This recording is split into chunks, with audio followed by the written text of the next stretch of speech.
Order.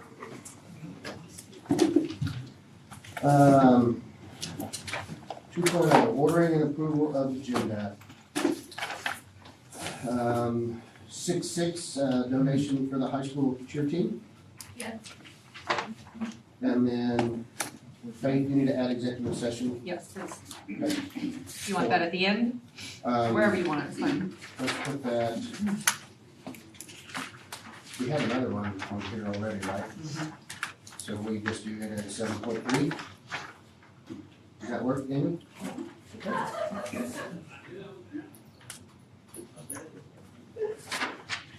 Motion to approve is amended. Okay, we have a motion. Second. We have a second. All in favor? Before we start, can I say a few words? Yep.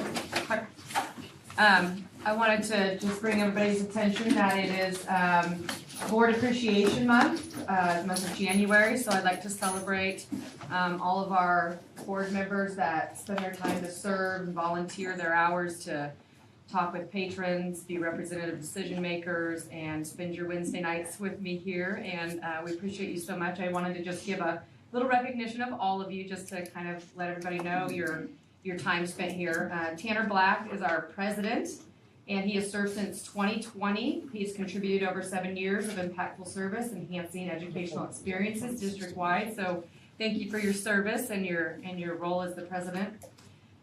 Justin Ramsdell has served since 2022 and has been instrumental in teacher salary benefits negotiations during his 5 years of experience or service here at Santa Fe Trail. Kylie Hastings was appointed to the board 3.5 years ago. Is that right? Okay, I thought I had the month right, April of 2021. And she's also championed growth and initiatives, progress, and supported teacher negotiations for our school district.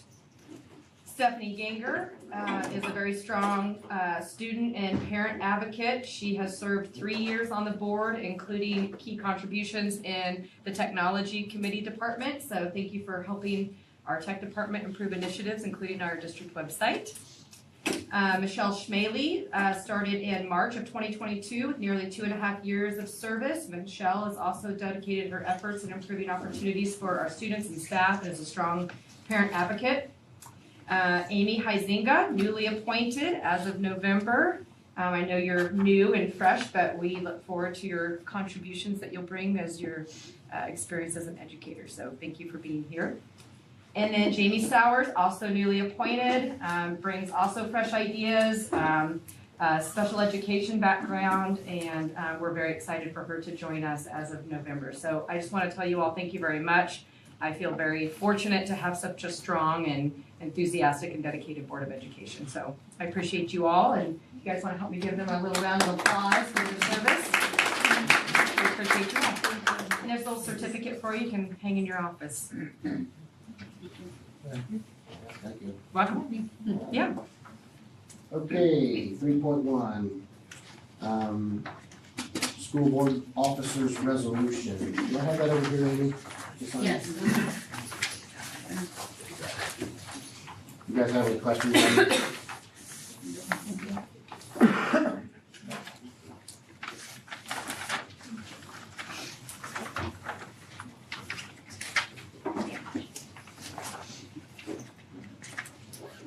We need something? Just approve it? There's nothing needs to be said? This is Just for- approve the This resolution. is the school board officers resolution. Yes. Correct. Yeah, okay. All right. We see a motion to approve the resolution. I'll make a motion to approve the resolution. Okay, we have a motion? I'll second. Second, all in favor? All right, I will pass it around if everybody will sign it, please.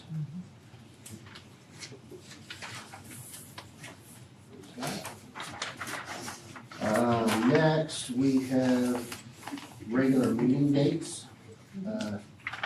Establish regular meeting dates. Anybody have any objection to finding dates? Second Wednesday, Do we have any conflicts, spring break or anything? Okay. we don't have any this year. I don't think so. When I was looking at it, I didn't notice any major conflicts. Motion 6 p.m., second Wednesdays of the month. So, motion to approve. okay, we have a motion. Second. Second, all in favor? Okay, same thing, I'm gonna pass this around.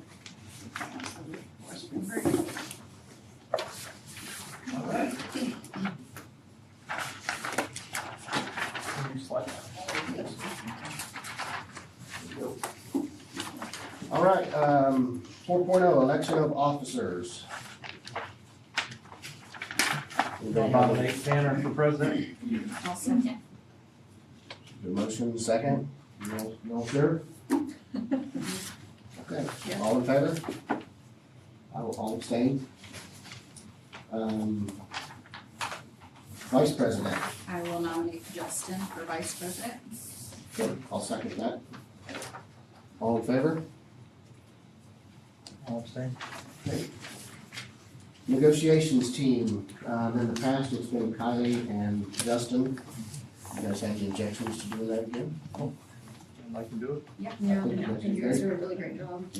So I don't know if either one of you guys are interested. We need some backups. Negotiations. We need the How backups. many backups do we need? I think we did one, that was backup last year for you guys.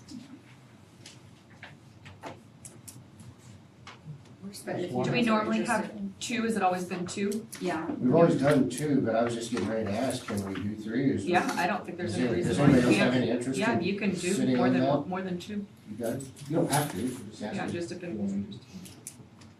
I would be interested in You would? negotiations. I'm fine. Well, we could probably only have 3 without it being a special meeting, so. Oh, we better good stop point. it. We better stop it. Oh, yep. I'm fine with that. I'll make a motion for Kylie, Justin, and Amy to be on the negotiations team. I'll second it. Okay, all in favor? I'll vote for that. Yeah, probably better vote for that. Or we're not gonna be. Yeah. So we have Kylie, Justin, Amy. Well, Jamie, we don't wanna leave you out, we have 3 legs. Yeah.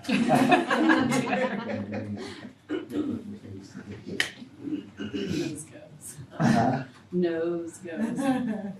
I don't mind doing I think it. Taylor likes doing it. I don't have a problem doing it. That's a lot though, if you're president and doing that. 2 board meetings a month. Unless somebody else really wants to, I don't have a problem doing it, somebody's got to do it, so. We need a first and a second alternate.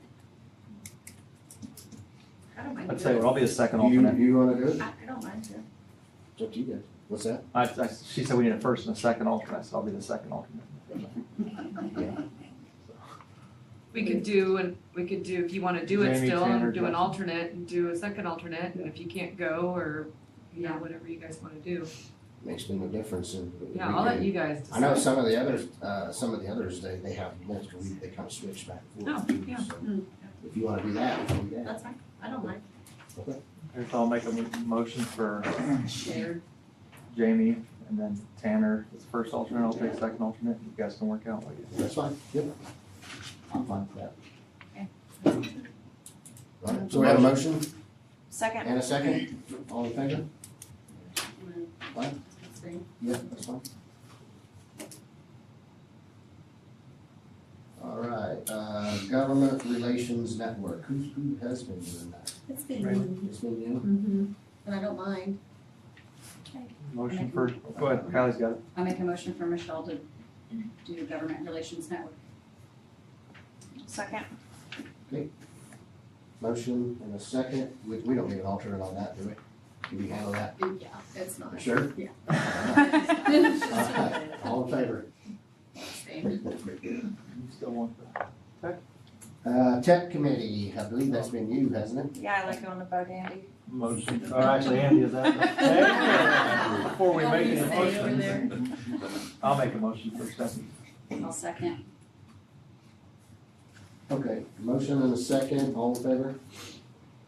I'm falling behind. Gotcha. And Building Site Council Representatives, what's everybody's thoughts on that? I know you have a high schooler, you have a high schooler. So I you have know, a high like, schooler. Peyton is graduating, but I would love to continue at the high school.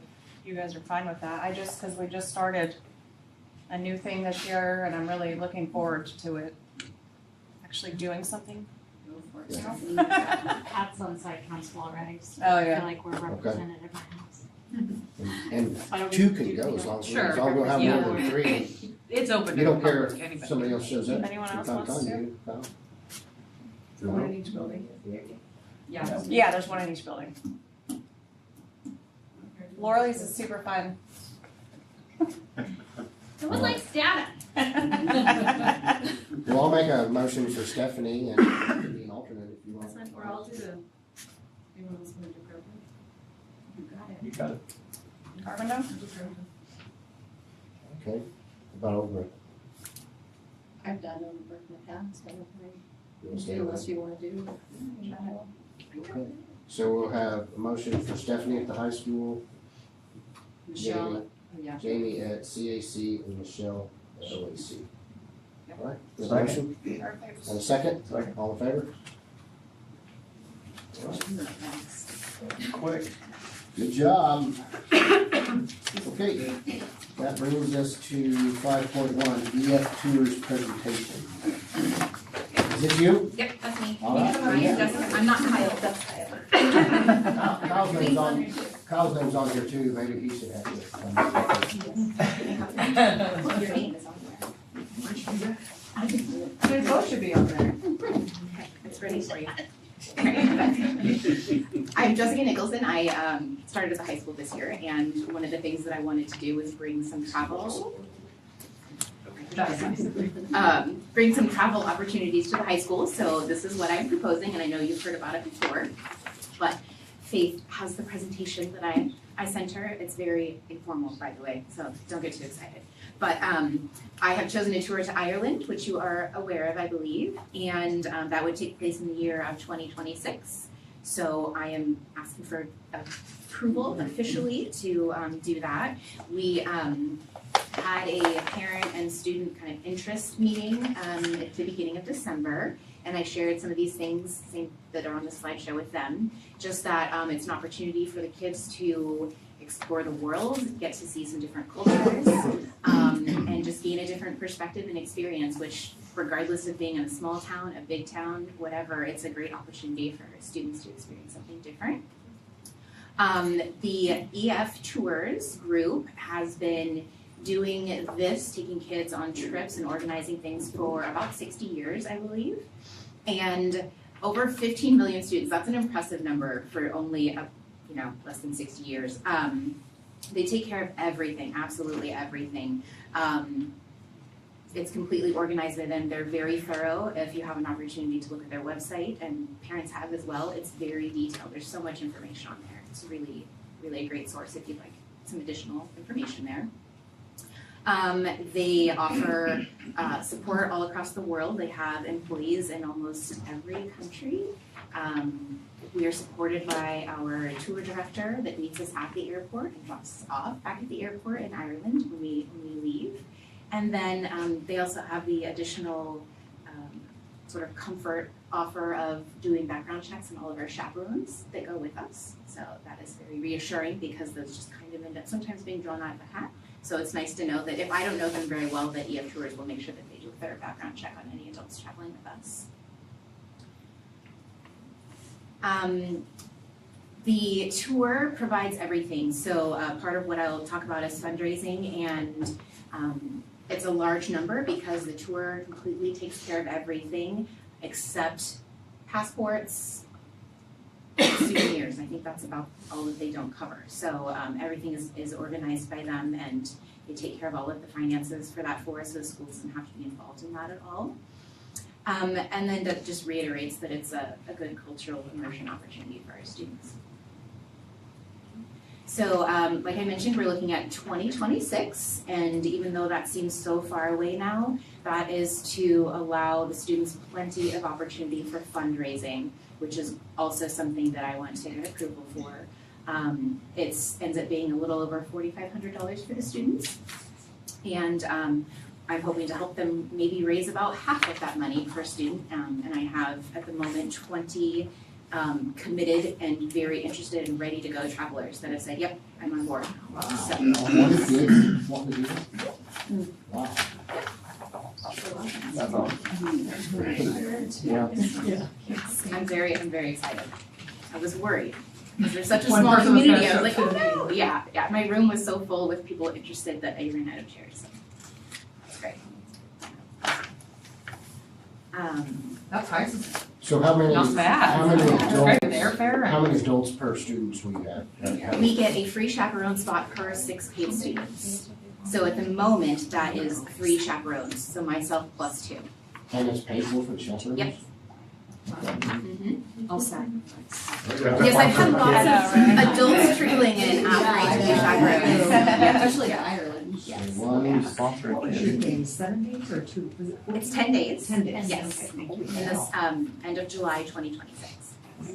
The dates are not Pretty set good until we deal. have airfare, which, by now you might be a little bit closer there, so, July will be nice. yes, it's always nice. go ahead. The students do have an opportunity also to earn some college credit. It'll go towards some high school elective credit if they would like. The EF Tours website has the procedures for obtaining anything that they are interested in. And also our chaperones have an opportunity for continuing education credits as well, which is really nice. Yes. The last couple slides here are just your chaperones, so that's a whole bunch of information in case you really want to know about me. I am an avid traveler, which is also, that's why I'm so excited, because this is something I have experience with, and it feels like a good thing that I can kind of bring to the high school community. I've been to every continent except one in over 30 countries, and I actually started myself with a tour like this through school.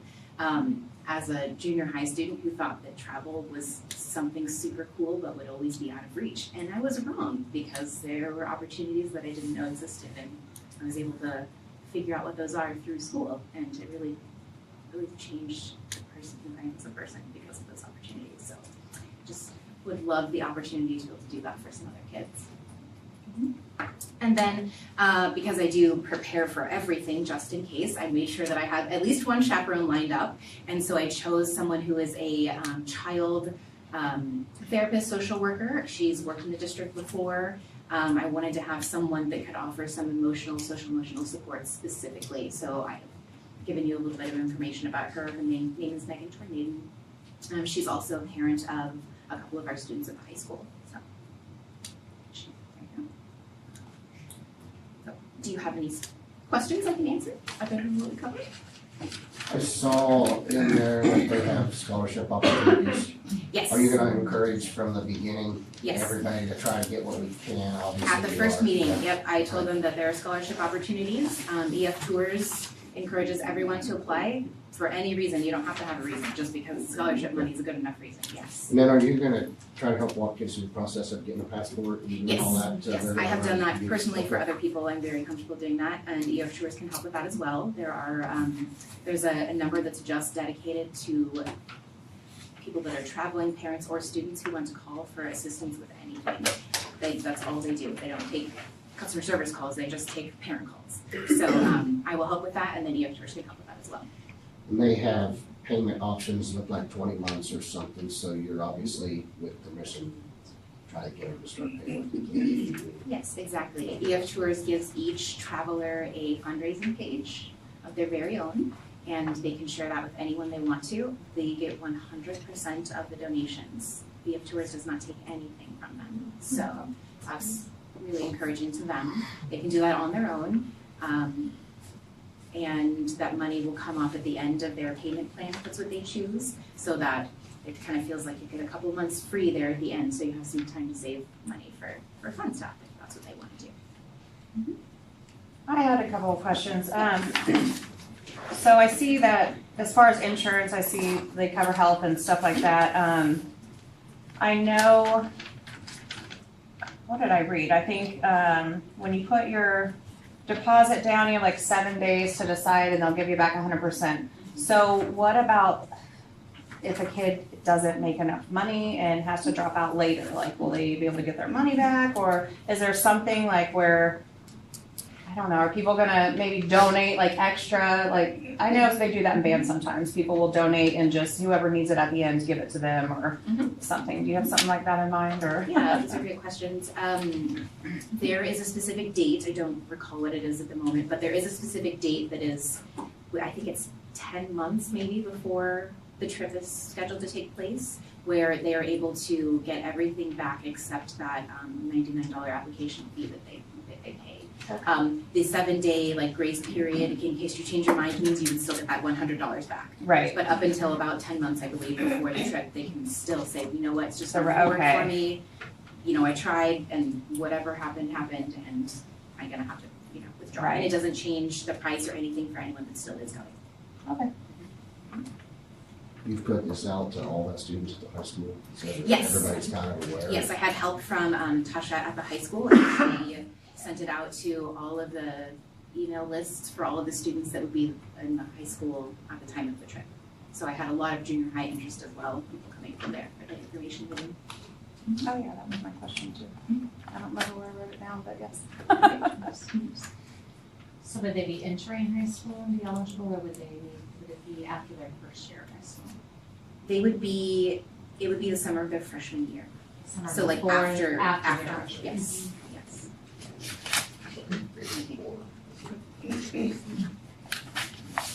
I think it's great. Yeah, me too. I think that's a great opportunity. Anybody have any questions?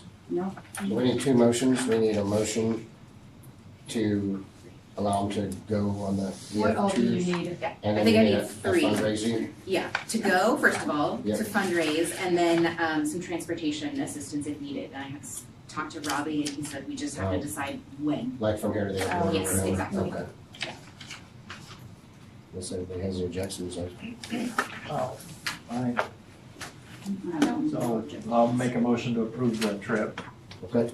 So we have a motion to approve the trip to Ireland with EF Tours. We have a motion and a second. All in favor? Make a motion to allow fundraising A motion to allow fundraising for the The trip EF for the tours. tours, yeah. a second. All in favor? Okay. And then we need another motion for the transportation. Travel to the airport, right? Airport. Travel to the To airport. and from, yeah, Bu- I'll make that bus motion. tire. Bus tire. I'll make a motion. Travel as needed from there. Yeah. Okay. Well, I don't know if I want to say District as transportation. needed, District but- transportation. District Yeah, transportation to the airport. To the airport, yeah. To the airport. Second. Okay. Got that and a second? All in favor? Great, thank you. Thank you so much. Thank you. Guys, good job. Kyle, great job. Good job, I'll expect an invitation. I wanna go. I know. I know I'm like. All right, I know. Madison, Overbrook Parks and Rec. Yeah. We're not moving, I promise. Well, first, a quick introduction. I am Madison Warburton. I am the new Parks and Rec Director for Overbrook City. So, if you have any Parks and Rec questions, feel free to reach out to me. As you guys might be aware, I am working on getting our summer camp up and running. The goal is to have the launch for all the paperwork and everything by March 1st, which means I have to hit the ground running to make sure this gets out on time. I have already spoke with the fire marshal to make sure that we're clear for that. I have spoke with the principal at OAC to make sure that we can utilize the facilities, and during those blackout dates, I've spoke with the library to make sure we can utilize their facility so that we'll be completely good to go and we'll be ready to get everything running by March 1st. So I'm just coming to ask for you guys to allow us, the Overbrook Parks and Rec, to utilize the school facilities during the summer for the summer camp.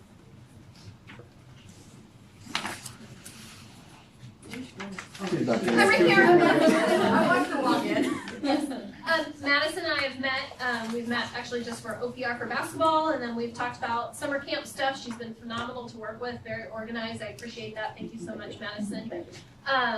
And so I told her we're good to go. I looked at her book. I have some suggestions for her that we'll get in there and added to that based on like when Jess Kaler was running it. Some things have kind of got a little lost in the layway there, but we were good to go with all of that. Her and I came to an understanding on like if there's facility damage and those types of things. And then I told her as soon as we could just call blackout dates for when we're doing facility upgrades and I can't have people on campus at that time with the students. I would get those to her as soon as I can, but she has my full blessing. That answers my questions right there. Yeah, me too. Make a motion to approve. Okay. Motion I'll approved, second. Parks and Rec. Got a second? All in favor? Abstain. Abstain? I sit on the Parks and Rec Yeah, board, yeah, so yeah. just, No, no, it's an abstain. Yeah. All right. Okay, thank you, Madison. Thank you so much. Thank I you. have to stay for the basketball thing, or baseball thing, right? no, go. Do you want her to stay? No? Okay, you got it, okay, all right. Awesome. Thank you. Thank you. Okay, now, Faith, this is probably with you, the MOU for baseball. Yes, I'd like Mr. Henry to be part of the Or Mr. discussion. Henry. Man, Mr. Ross and Mr. Henry. I said both of you get in the hot seat. So I spoke with Kylie a couple months ago and I had asked her, you know, do we have any paperwork or an agreement about how baseball partnership with the high school works? And she said, you know, we've tried to do this a couple of times and it just really hasn't kind of come to fruition fully.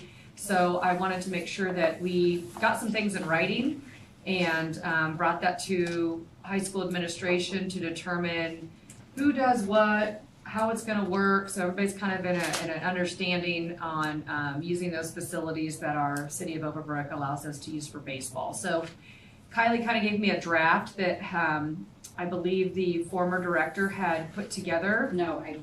Oh, you put it together, sorry, I'll give you credit, you put together, and gave that to Mr. Henry. He then put some questions under each one, and we thought we'd bring that to you guys for discussion at least, and then if we want to take action tonight, we can. If we're not ready, they have a board meeting in February, they could bring it back. We just thought we'd try to get it solidified before baseball officially starts and before we get players on the field, so. So I'll leave the rest up to And you you know, two. I've been here 1 year, and I appreciate the partnership that we had last year and working together, and obviously we want to continue that. We just, I don't have the sheet in front of me, but the few questions that we did have in regards to, So I have them, I don't think they were difficult questions. I just they think weren't, were and ones some of it, I that don't even know that we need to really change lingo if there just needs to be a conversation that's Sure, had. sure. The first one was under number 1A, the question was, would they consider changing the wording instead of March through May to the start of the season to the conclusion of the season? And the answer to that is absolutely, And the reason that is I because understand, the yeah. calendar fluctuates from Yep. year to year. In some years, we start practice at the end of February. If that does, that's no problem at all. And then the next question was under 3B. What is the rationale for tarping the artificial mound? It says, isn't the idea of being artificial makes it no maintenance? The answer to that is it's very expensive. And we have kids that come onto the fields and play, and it's just an extra layer of protection. So it's not, we're tarping it to keep people off of it versus, Well, and I mean, Well- that mound was over yeah. $12,000. And the only reason I bring that up is Mhm. because, I mean, my son played 4 years of college baseball. I've probably been to more baseball and done more baseball in his time than, and I've never seen a portable mound tarp. Mhm. I And think so, it's for but if that's longevity what of you the want, as mound. long as we know the why, That's why. then that can Yep. help. Yep, to take care of it, prolong the Sure. use. Okay, Actually, I think high school is primarily the only ones that use it. We do occasionally have an older team for Parks and Rec that may use it, but for the most part, it was a very large expense. yeah, and it is portable, and we make sure Yep. that the other teams don't have their spikes on it and stuff Yes. like that. Okay. The next question was under 3E, who is responsible for the labor, mowing, overseeding, and fertilizing? The simple answer to that is Parks and Rec. And we always have been responsible for the labor of that, so that wouldn't change. Okay, But as far as 3E, my suggestion was the cost of the supplies for overseeding and fertilizing of the baseball diamonds, that way it's more clear. We've done that before, right? Yes, do we that's always split been. that, or do we, It's like 50-50 it says. Yep, we split it, we split the supplies for overseeding, fertilizing 50-50. okay. And when we say split, who's in charge of them ordering it, and then how does that, Do do you we, know what have we done in the past? well, Kylie, I don't know. I don't know. Once again, last year was the first, and that was already put in place, and I didn't ask those questions. Number one, I didn't know to ask those questions. Well, I'm okay, learning to ask questions. so some of that is, since Kevin Gloss does a lot of our grounds work Sure. there, and also has Weston is his son. So does he purchase it, turns the bill into us, we pay it, and then send you the bill, and the Parks and Rec then pay the school district back half? How would you Whatever. like it done? That's Why don't we, I definitely don't know, but I mean, I There's think, two of us here talking and we Yeah. don't know, so we defer that to the superintendent. what would you like to happen? I think I would prefer that we pay it with an invoice and then you reimburse us. Otherwise, you guys are creating a Parks and Rec invoice. Okay. Like that, No, I get it, so we'll order it, yeah, I'd we'll rather, pay for it, and I then think the that's- bill will then go to them for half. That's I how, think, I would rather do that process, then we can see it come in, what we need, what we don't need. The only caveat to that being that whatever we do to that north field, we do to the south field. Oh, yeah, And I forgot so- about the other field. If we had purchased fertilizer, I know one year from the co-op, and they, because we bought I more forgot of about it. the other field, so, cause that's taken out of the bill for us, Right, correct? it's not in the bill, and Okay. so, should I just ask Mr. Gloss, does he take care of it, so should I ask him? well, I think what would happen is, would we be able to create an invoice for the school with those supplies? Would it go through the city? Would it just be a bill from the city would bill us through, and, Correct, it would be the city, yep. I mean, I'm sure they can, I mean, so if the city wants to, An itemized. yeah, an itemized bill for us, that's fine, yep, we could probably do it that way. I'll double check with Kaylee, but I think that's probably Hey, fine. works for me. You're here, forgot you're here. Yeah, and I don't know that that's something we need to put on this MOU, but something, I would like to put that on there, You that the want to city, put it on city of Overbrook will invoice the district for their portion of the south field. Fertilizer. South field? South field. Are we talking North. about a few North dollars? field, Okay. north A field. few hundred bucks, probably. You guys pay 200, we pay 200. Well, does he have like snow removal? Okay, so. isn't that?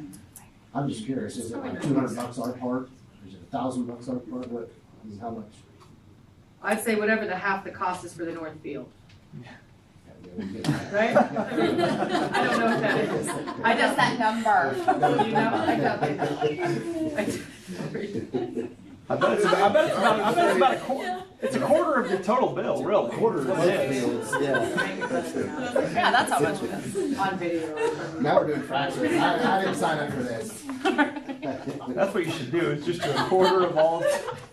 Now, will we do that same thing then with, Diamond Drive? No. So the Diamond Drive, where was that at? That's on- Oh, you just go down the list, Kyle, Okay. sorry. Okay, because that was on there. Yeah. Let me get to what's next. For B, who specifically is responsible for providing SFT baseball with the OPR practice schedule? And it says that you've asked for it, it's not always been the Yeah. case to receive one. So two things with that. Our OPR director is the one that's responsible for that. So, Madison is her name, Madison. yep. And then, as far as,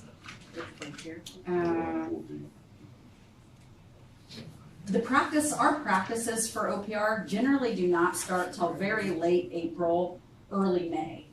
And so that may be why you haven't really gotten in the past, and some of that may even be dependent on when teams form or a lot of different things. So it may be that it didn't conflict, maybe it did and you still didn't get one, but Madison will be the one, and she is super so I'll organized. communicate with Yes. Madison, making sure we get a schedule, because once we get to postseason, and then, like, if we host regionals, we're supposed to be able to provide a warm-up field. Yep.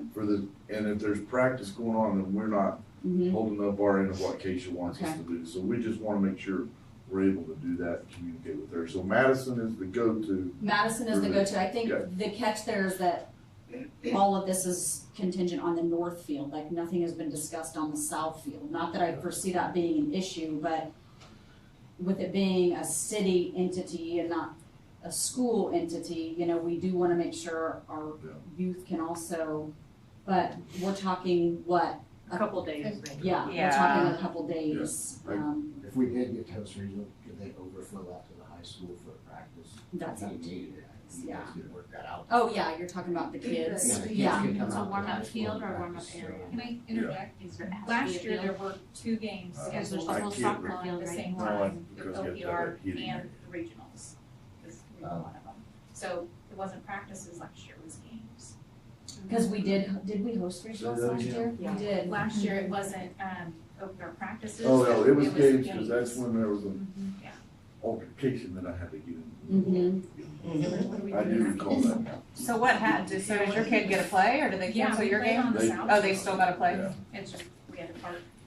It was in the middle of the regional championship games, the semifinals and the championship. There were 3 games on that. We can try to avoid that We need to with talk prior earlier. scheduling. Yeah. But know that schedule doesn't come out like way in advance. Sure. That's like, Oh, yeah. you know. Kinda last minute. Well, you gotta get Style. through quarterfinals, and then once quarterfinals, then you have to pick Yeah. X number of days that you're gonna host your, Do you know at least what week it will be in? oh, yeah. Okay, well, that Okay, will help. so Off the when, top of who my do head, you, no. when do you know who gets to host regionals? When is that determined? After seeding, there's dates on that, I don't have the dates. Okay, like, are you talking like, May. oh, you're talking May? Okay, Yeah. so it's So pretty. things are pretty set. You have regional, you have the seedings come out, Mhm. boom, the host, you gotta contact the state of when you're gonna host, if you're hosting, and let those schools know, and then if you win that, then you get to host the regional, then. What do we do? So I asked, Yeah. I came and talked to her. Well, the best we could probably do, it sounds like, is give her Take something the similar to week Carter. we know The what week will that happen it and can see what we can do to maybe, Because I asked.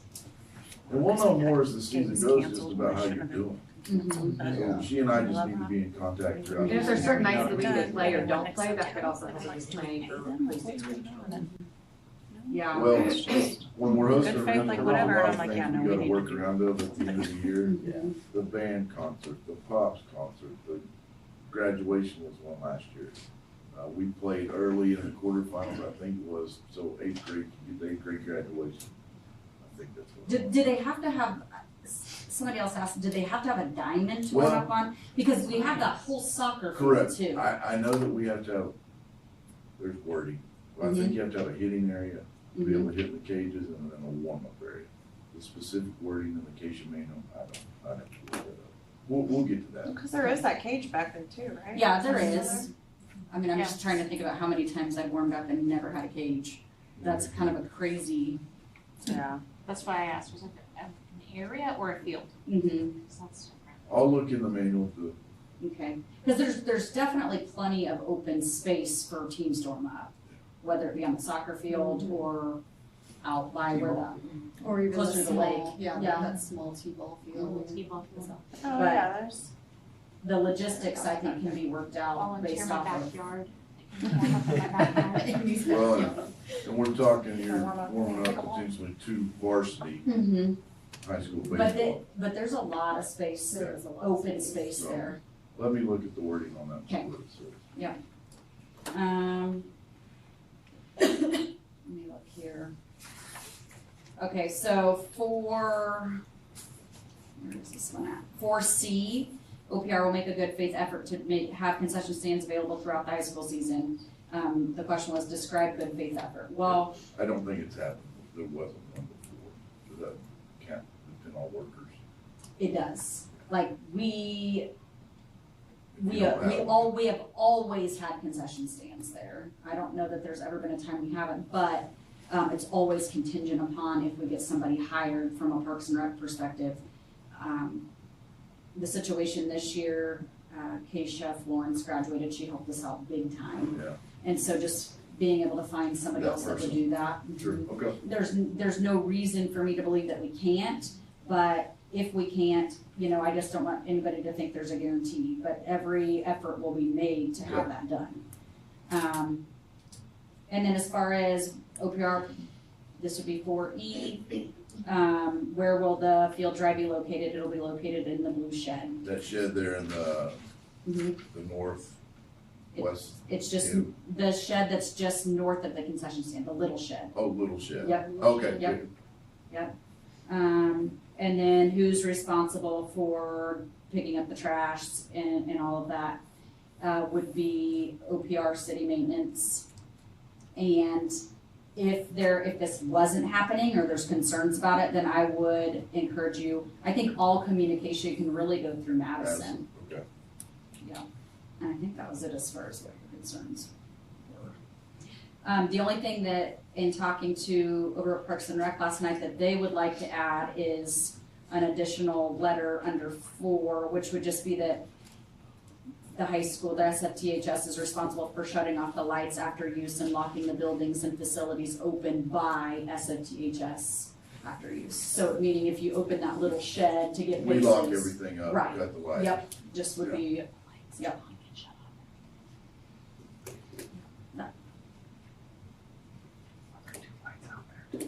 Now, I'm talking to my kids with the about diamond turning the drive, lights off. Mhm. do you all provide so many bags and then we provide so many, the rest of it? Is it- Correct. So we had an issue not, 40, was it last year or What was it 2 number? years ago? 40 is what that is, it looks like, 12 bags. 12 bags. Well, so, yeah, and we had an issue with Parks and Rec, there was a ton of bags used the year before that, a ton, and that stuff is so expensive, and I get it, it was to get games in, but at a hefty cost. Correct. So that's why I bought we- a pallet last year. Yeah, I didn't buy it, I ordered a pallet, we paid for a pallet. okay, perfect. So you can use as many as you want, but that's what OPR will provide. Gotcha, okay. Yeah, you're right, that stuff is. It's pricey, The very, guy very from pricey. Nebraska just drove his truck down here and delivered it to us. Yeah. It was cheaper than having him do that than having somebody else deliver it. Mhm. Would you guys have anything to add? I think as anything, if stuff comes up, as long as you're working with Madison, I'm sure it'll be fine. Yeah. Madison is, from what little we know of her, has been super organized, very impressively organized, so. The only other thing I'd like to bring up is, we have the same partnership with Carbondale. And I think it would be wise if we use this as a model MOU and then tweak it with the city of Carbondale. Obviously softball's gonna have different needs and expectations and different fields, obviously, but, I'd like to probably do the same thing with them if that's, You wanna something clean you this up then? Yeah, I'll Since clean it up. we have I'll time. from a Parks and Rec Clean it up, we'll approve it next perspective. month and maybe get with Charlie at the same time. I And can get you Brian a copy Smith- to get Brian Smith, our Carbondale. director. Brad? Brad. Or Brad, sorry, Brad. Mhm. Okay. Does that sound good to you? Yeah. Okay. Any other, anything else? I have a question that's a little bit, so, I don't know if we would talk about that now, but anyway, like charging at the gate. I know in the past, we're like the only school that charges. No, we didn't hardly charge at all last year because I couldn't find workers to do it. Okay. Is there a reason, like, at We Carbon, were charging in Carbondale, but I've walked We over to tried. Overbrook games and we wouldn't We, be charging. we tried to charge, I couldn't get enough, so we just quit. I think I charged twice, maybe we had admission twice at Carbondale. And if you charge at Overbrook, you really need two people to well, yeah, cause it's kinda open to come in or out. So, I couldn't find the people to do it, so we just quit doing it. And in return, I think concession stands were pretty good.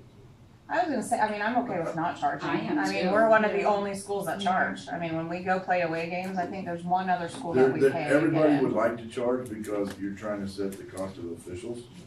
And officials costs keep going up. And up for officials. And If you can find them. Yeah. No, for sure. Yes. I don't, have you spoken to, maybe that's something to talk to the other schools about. we do, we talk to the league meeting. Oh, so they're all so It- they're all it wanting to depends- charge It depends now? on if they have the ability and the people to. Right.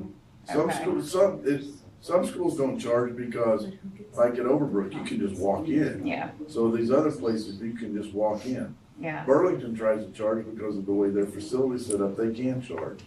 And some people have that set up and some don't. We Right. kinda do. I always wonder At Carbondale, we why kinda some do do, and some don't. but we Has kinda. at least 3 entry points.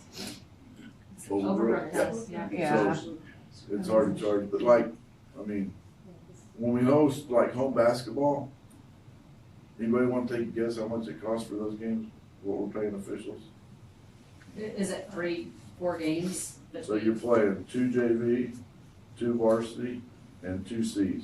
some games we play C team of girls 2 quarters. We still have to pay those officials 4 quarters, full games. Any idea? So I don't say nothing. $1,500?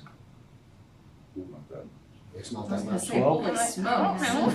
$890. $890. for one night of. One night of home basketball.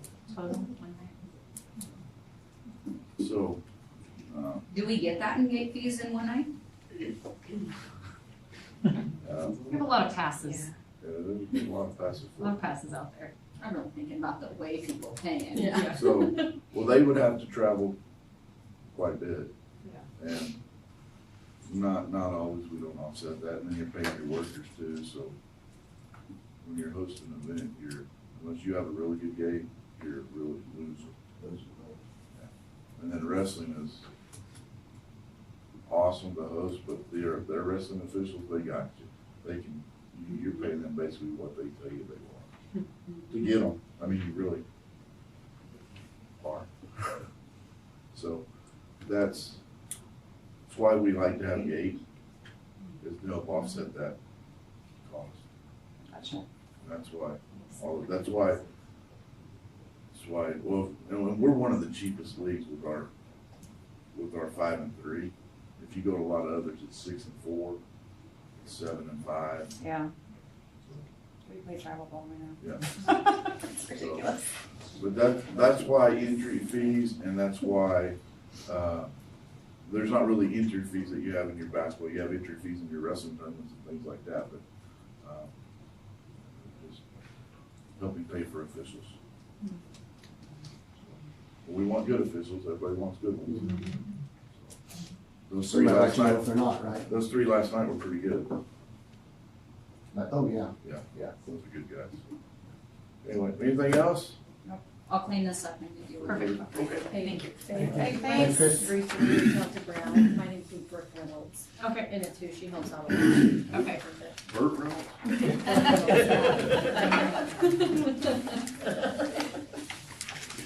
All right, consent agenda. Anybody have any questions on that?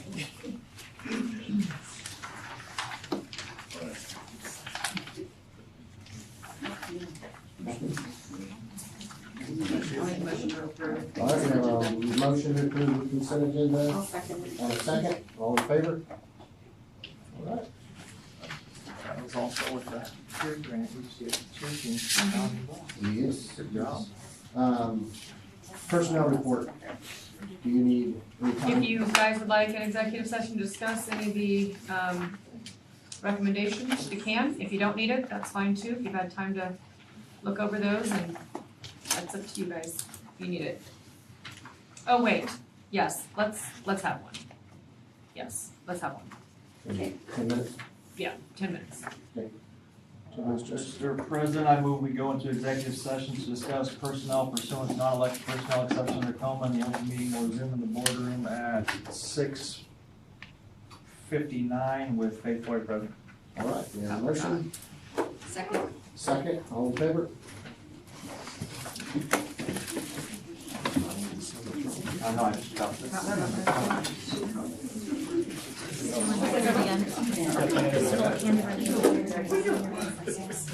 Amy, what time? 6:59. I thought he said 6:59, but then I was like, no.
Yes.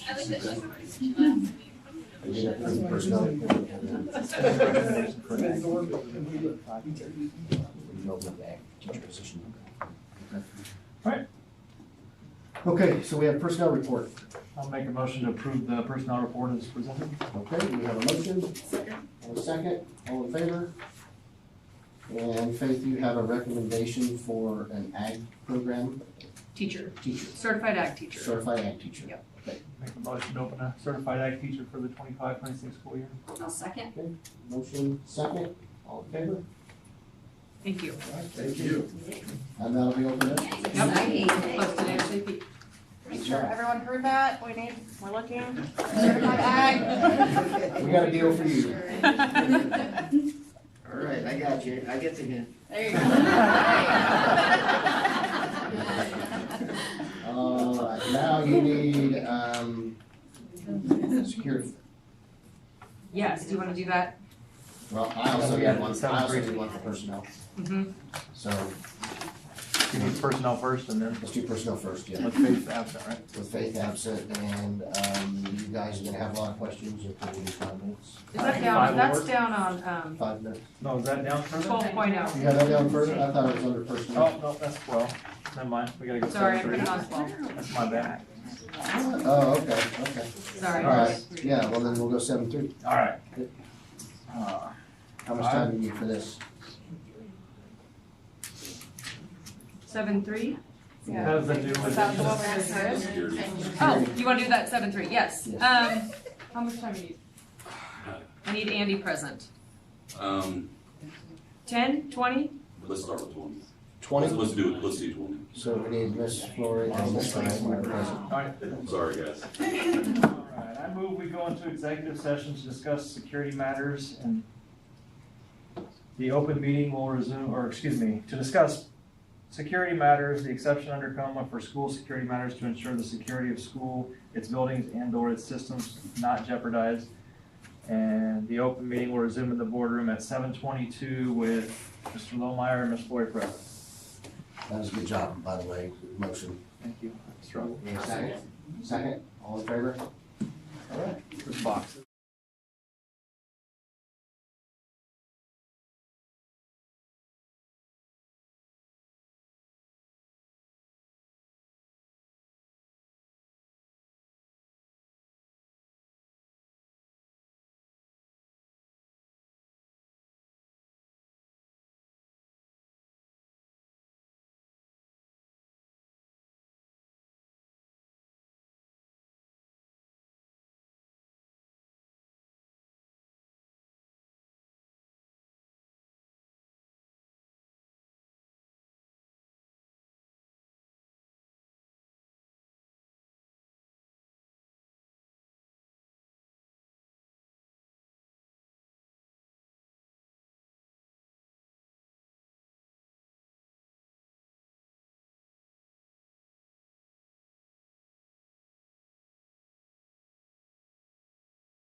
Okay, that brings us to 8.0 administrators report. Vape, do you have anything on administrators? I just had them, for this month, do a focus on board goal 1, which is, effective communication. So I had them, you probably can see in there, a write-up for them, and if you guys wanna share a couple of goals you have for the future, things you're currently doing, things that are working well, things you wanna improve in communication, that go along with our board goals. Yep, so I can start. We talked about communication in there. Each month, our teachers do at least one positive communication of their choosing. And then we also ask our specials teachers, admin, sped, title, all of those to do those as well. I think our number for that was 18. We get lots of positive response about that. And then in addition to that, they have to do some kind of academic newsletter. They can put it on Facebook, it could be a paper one. I leave that up to their discretion as well, so that they're communicating academically as well as positively. And then changes and things for the future as I look through the board goals. One of the things I saw is we really need to advertise that school messenger, that QR code more. So with upcoming conferences, I thought that would be a great time to put that out and push that more, especially because we have 7 new students start since we've been back from Christmas break. And those types of things, and then just kind of share that information at parent-teacher conferences and make sure that we're keeping that up to date. That's really it. Okay. Well, at the high school, won't repeat a lot of the stuff that was written in that report. Obviously, the vast majority of the process and procedures and the events and things that we do were in place prior to my arrival. So we're going to maintain a lot of those. I am leading on the site council for feedback on that. That was actually our last site council meeting where a major topic was about communication and things that we might want to make adjustments. So as we finalize that with the site council, I will later on present to you the recommendations that come from the site council from those discussions. So you'll see kind of what direction that we were looking at on how things go. And another topic that will be coming up with our site council related to this and parent-teacher conferences with the engagement and communication with the parents. Obviously, at the high school, we see a very low participation rate for parent-teacher conferences, so we might modify those and change those, and obviously share that out with the community as well, and see if we can get parents to come in and talk with the staff more in person and make it more directed toward each individual child and the future plans versus a traditional parent-teacher conference format. So those will be things to come as we progress with our work. Any questions for me? CAC is really similar to OAC. Our grade level teams, specials are all communicating via newsletter for the most part, with the requirement of bi-weekly. It looks a little bit different for each grade level. Some grade levels choose to do that for individual classes. Some of our upper grade levels will do one, like 7th grade newsletter, here's what's going on in science, here's what's going on in the ELA, and so on. And they do a really good job with that. So I was going to give an update on junior high athletics. I wasn't here for the December board meeting, but wanted to note that our girls basketball team in December, they both 7th and 8th grade won our league, which is, as far as I can tell, is the first time that that's happened. Both of them winning it in the same season, so that was really cool. Boys basketball is currently underway, and then looking at numbers for first semester, we had a really high participation rate with our 7th and 8th graders. So for 7th grade, we have 90% of kids involved in at least one activity, whether it's band, choir, Stuco, KY, or athletics. 8th grade, we had 82%. So those numbers are really high. We've got a whole other semester to go. So have set a goal for our 7th and 8th grade teachers to try to get every kid involved in at least something. So. The only thing I'd like to bring up for district-wide communication is I'm trying to put together a lines of communication document that we use for anytime anybody needs to talk to somebody in the district. What's the best line of communication to take? Who's the best first contact, second contact, third contact, fourth contact? We get a lot of jumping around, and then we're back playing, going to find people to understand what the problem was.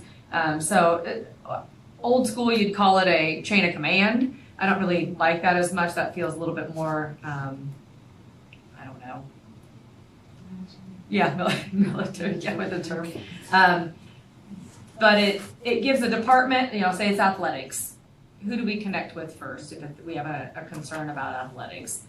If it's about transportation, who do we contact? If it's a classroom or a grading issue, who do we contact? So I've started a little bit of a form. I actually, when these two gals were doing new board member training the other day, KSB also pulled up, I was like, oh, that looks just like the one that we were creating. So I'd like to get that finalized, and I've shown the AdCab, a couple AdCab meetings ago, the document, but I'd like to kind of tweak a little bit of it to make sure it fits our district and we have those right people in place, and then post it on our website so we can refer people there, and that would help you guys as well as board members when sometimes the first time we hear about a concern comes from a board member versus the teacher that probably needed to know about it, or maybe the coach that needed to know about it. So that might help us give you some guidance too when communicating with patrons that might have a concern or a question or something to help guide them in the right place. So that's a goal I have for the district.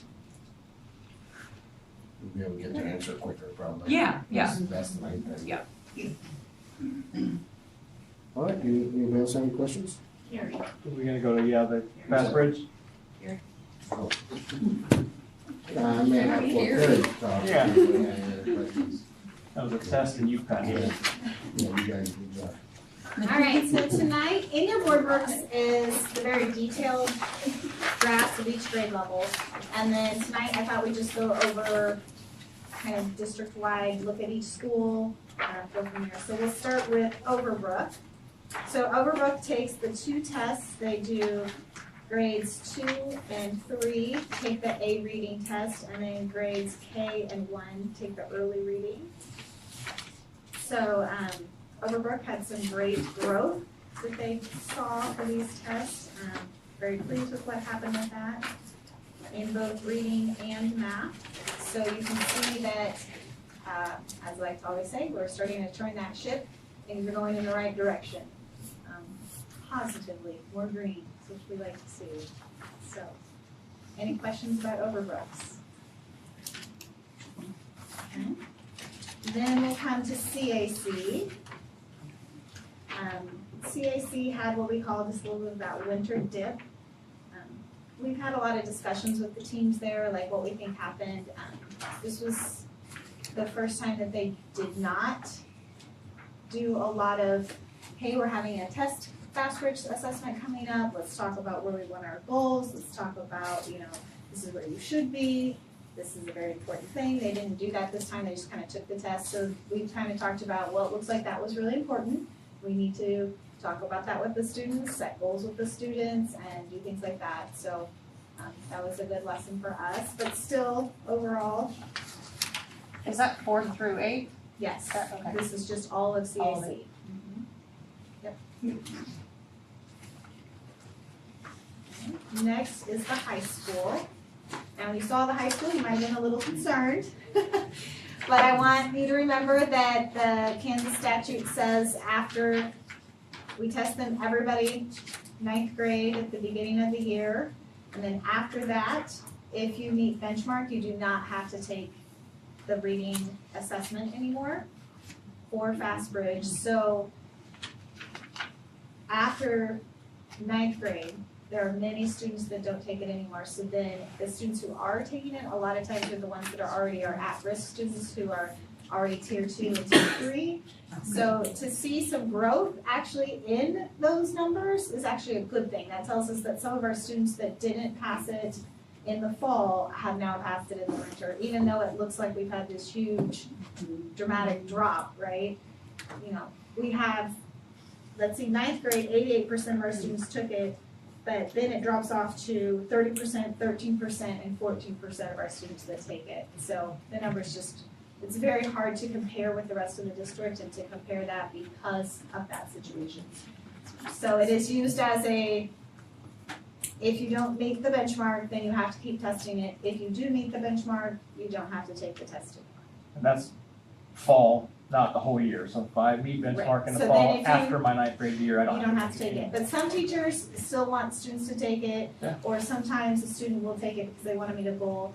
And then if you take it, you don't pass it in ninth grade in the fall, you don't meet benchmark, but then in the winter you take it and you meet benchmark, then you're done for the rest of your high school career too. So it's an awesome incentive for those high school students to show us what you actually can do, right? And then there's math, and so there's that for you. And again, ninth grade, we had the most participation at 91%, and then it drops 88% at 10th grade. 11th and 12th are 76% and 37%, but not everybody in 12th and 11th grade are taking those math classes, so we don't get everybody there. Okay? So I don't want that to scare you. That can be a little daunting, like, what happened here? And then we have just our long-range data, district-wide, so you can kind of see.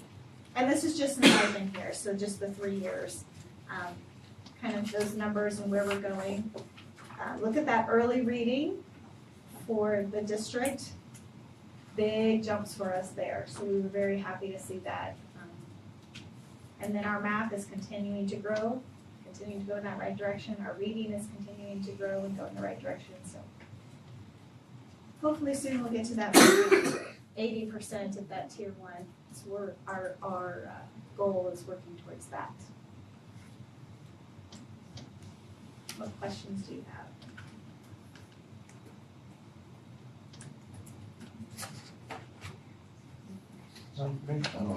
There's the jump. There's the jump.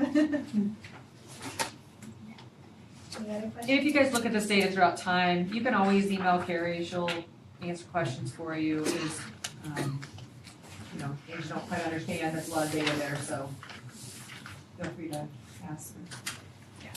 But the buildings have been working really hard, setting goals, doing things like that. Our district goal that we have noticed for every building, every grade level, was our CBM, which is an oral reading fluency. That's just really quite low right now, so we're talking about goals to work on that. Some grade levels are gonna have Fluency Friday, other grade levels are doing Fluency Partner Reading Activity Daily. So everybody's really looking at that goal right now. So also update, this summer, Fastbridge is renorming everything. So we will have new norms for ORF, which is our oral reading fluency. We'll have new norms for all of these tests. So depending how different they are, we might be just starting all over again on our baseline data. So, Carrie, just a is heads there up. the possibility of the early reading subtests changing? Nope, they are not changing any of the tests, they're just the norms. changing Okay. the norms. Okay, thank you. Are they gonna do anything different for preschool? No, No. not at this time. So preschool for the first year is piloting Fastbridge. They were going to have a preschool test called developmental milestones, and that's been sitting in beta forever. And we were told that that's not gonna come to fruition. So they are now instead taking the same test that our kindergartners take. We give it to our 4-year-olds. Yeah, So they just changed the norms. but just the kindergarten one, so the 4-year-olds take that. But they're changing the norms for preschool to make it appropriate for preschool, because it's nationally normed. Yeah. So we're looking at that right now. There's some tests they love, don't love, but it helps us direct teaching a little bit on how we talk about letter sounds and letter names and recognition and how we teach that, similar to the way we were assessing it. So we've had some good conversations. And I think it'll really help when they do go to kindergarten. Because one, the kindergarten teachers will have a baseline of where they are, and two, it's already getting them learning all of those things. But we're just piloting it for now, just to see how it feels and it aligns to everything else we're doing. And then state assessments will come up next. We have interims in January, which is our last practice for the state assessment, and then state assessments, March 24th is the window that opens, and it's the new one. So we're all anxious to see this is going good. Any other questions? Always reach out if you do have some questions.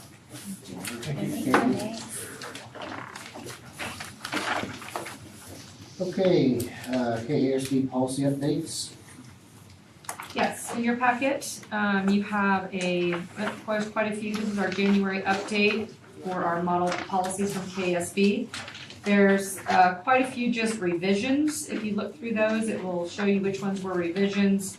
But we did have one new addition in here, and that is fundraising. That is one I wanted to talk about tonight, unless you guys have some other ones you want to discuss. I think most of them are pretty standard, either deletions or they're compiling, like CD and CGI. Both of those are being combined into CG under administrative personnel. So they're kind of consolidating some of these policies that get a little redundant in different categories and combining them, which I think is really helpful when we're reading them, because there's sometimes I go into policies and I'm like, this one is the same one as this one and that one, and so they're combining them so it's not redundant. So some of those deletions are not, they're going away, they're found in other policies now. If that makes sense. CD, CGI are all going into CG as a compilation. So you'll find that a little bit throughout the policy changes. And then the fundraising one, I sent to our principals to review, and I want to talk about it in AdCap with them, because there's some things in there that currently right now, our fundraising policy resides in handbooks. So it is policy, it's just not a standalone BOE policy that we have on our website under a certain category. So this takes it out and has a standalone policy to model what we could then put into our handbooks, which I really like. I think it's good for us to have a board policy versus just a handbook policy. So I would like to recommend that we do this for the 25-26 school year after I bring it back to the administrative team to look through that huge red line, because it's all brand new. It's not something we have. Now, we do a lot of those practices currently already, but there's some additions in there. And some of the things I want to review are solicitations. We do have a standalone policy on solicitations. So I want to be real careful about making sure that when we're thinking about fundraising versus soliciting, that we've got some accountability on it. We've got things that now happen on GoFundMe or Amazon pages, or I'm reaching out to the public as an educator asking for something, but I'm doing it with Santa Fe Trail stamped to this post I've made asking for something. And we need to be really careful about that. If we're representing ourselves as a district employee, the board needs to have some sort of accountability of approval on when we are accepting revenue or gifts or donations or items that are coming into our district. Because then what happens when maybe that employee leaves? Whose property is that? Whose stuff is that? And we get all other donations approved, board approved, grants board approved. We bring all fundraising events to you in the fall to approve, and if we have any come up throughout the year, we bring them to you, get approval. So solicitations, I believe, fall into that category, but we don't really talk about them in the same capacity, and I think we need to. I think it's important. I've had people that have solicited and got furniture in our district that none of you knew about, I didn't know about, and we need to be careful. So we have just a process in place. Not that we can't do some of these things, but I would like to get the principals to bring a list of all that. We then bring it to the board, and you approve or don't approve that list of items that we are asking for.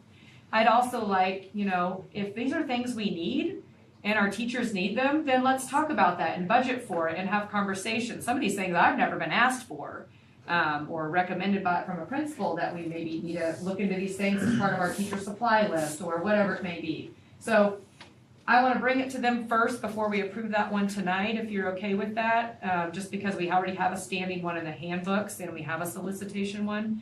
That is my main feedback on the ones that are listed tonight. So that's my recommendation for that one. You have questions on that?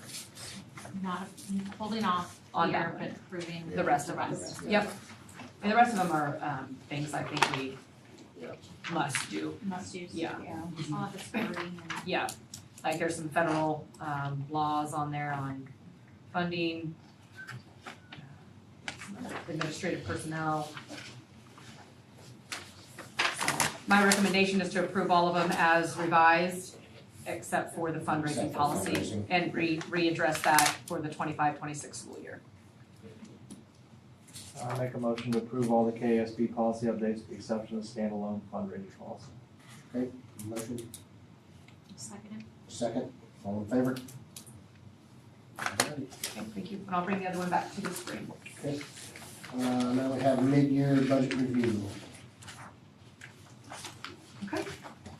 I asked Kaylee to come in and, as we do every January, to talk about where we are with our budget, and I figured since we have 2 new board members, this is also a good time to do just a little bit of review on some of the education that I think is important and valuable. If you guys have questions on school finance, it's a complicated beast, but Kaylee is well versed, and she works right alongside me, and she's working in numbers all day long and bringing me reports and putting spreadsheets together, and she's a wizard in there. So she's a great expert and resource for you guys if you have any questions tonight.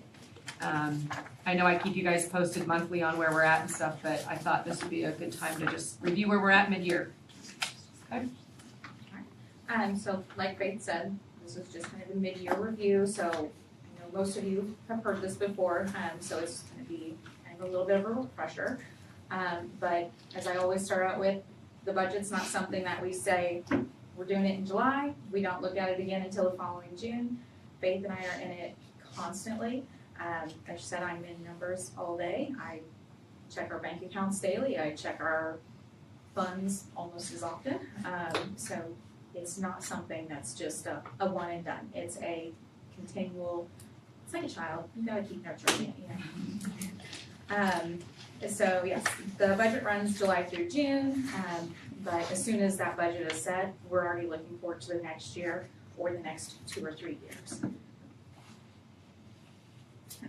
This is just an example of what our budget year kind of looks like. There's a lot of overlap there. It's very cyclical, but we're, like I said, we start looking at it immediately as soon as the next one is done, or as soon as the current one is done, we're looking at the next year's. We're meeting with people. We have legal maxes that are given to us by KSDE that tell us based off of our attendance and our weightings. So how many students are we transporting? How many of them are in at risk? How many of them are free or reduced lunch? They get certain weightings. So what our weightings are with them, KSDE looks at those. They give us an estimated legal max. So then we adjust our budget there, and that usually comes out in November. And then once our audit is done, we get a audited legal max, and that we should be getting one of those before the end of February, I think. And then in June, when our budget year is closing, we will get a final legal max. So at that point, that's when we're adjusting funds and moving as needed for that final push. You don't really know how much money you're getting for the entire school year until almost the end of the school year. Yes. Which is interesting. It doesn't really work like that in the real business world. So keep that in mind. So you gotta have money to spend money, so where does it come from? There are 3 main sources of our funds. There's the local money, so our taxes, which are the mills and assessed valuations. So whatever you're paying into the county, that's a portion of what we get. State, so again, the weightings, that's all played into what the state gives us. And then federal money as well, so title funds, food service. And out of our funds, we actually have 5 main funds that we work out of. Those are the general fund, the supplemental general fund, capital outlay, food service, and then our federal programs. Of those 5, our main 2 are general and supplemental general. Sometimes you might hear me say the 06 or the 08 or LOB. I apologize if I talk in acronyms sometimes. So if you don't understand it, just please let me know. She talks in numbers. I do. Talk in numbers. But then within the general and supplemental general fund, there are certain requirements, certain rules. So general fund is pretty much unrestricted. There's not much you cannot pay for out of general. It can be transferred into any of our categorical funds, so we'll go over those in a minute. But it cannot be transferred into our supplemental general. And we have to bring that down to a 0 every year. If we don't bring it down to a 0, KOC's like, we're not gonna give you as much money the next time. And that's not what we want to happen. And we do have to make annual transfers out of it into SPED and K-12 at risk. Those are required transfers. We don't get to opt into doing those, we have to. And then the supplemental general is also unrestricted to a point, and can be used for most expenses.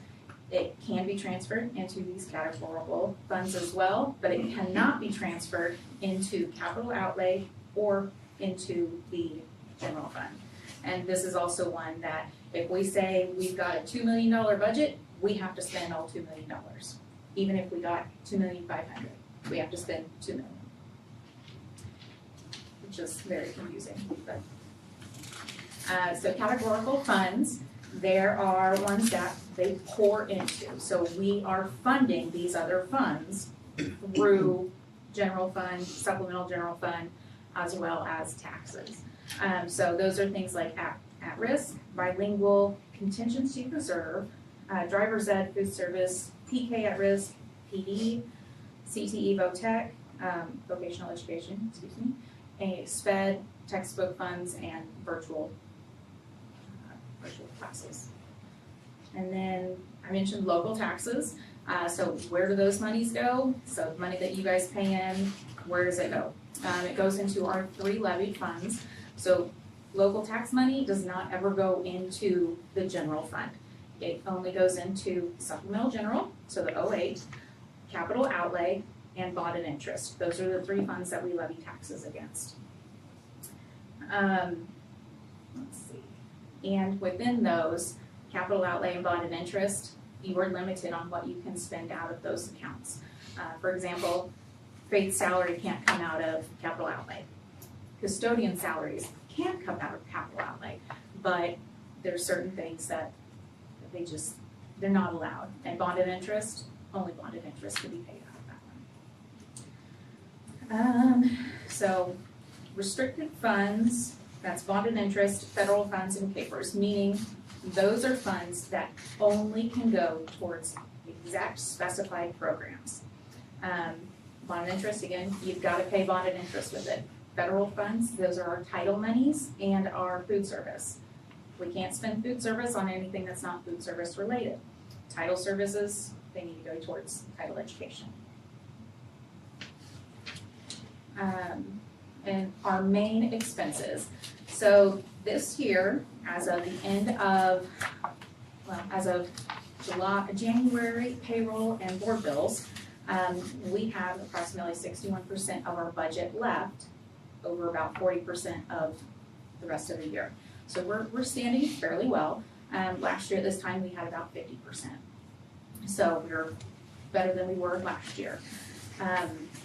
So our main expenses, we can click through that list. Those are our main expenses as a district. This year so far, we have spent about $10.5 million. Of that, 8.9 comes out of 5 funds. The general fund, the SPED fund, the supplemental general, at risk, and food service. Those out of that 10.5 have 8.9 million that have came out of those alone. So where does it all go? There's the breakdown. The brown on the far right, ugly brown kind of color, that's what our budgeted numbers are. It's not our actual numbers, it's our budgeted numbers for this year.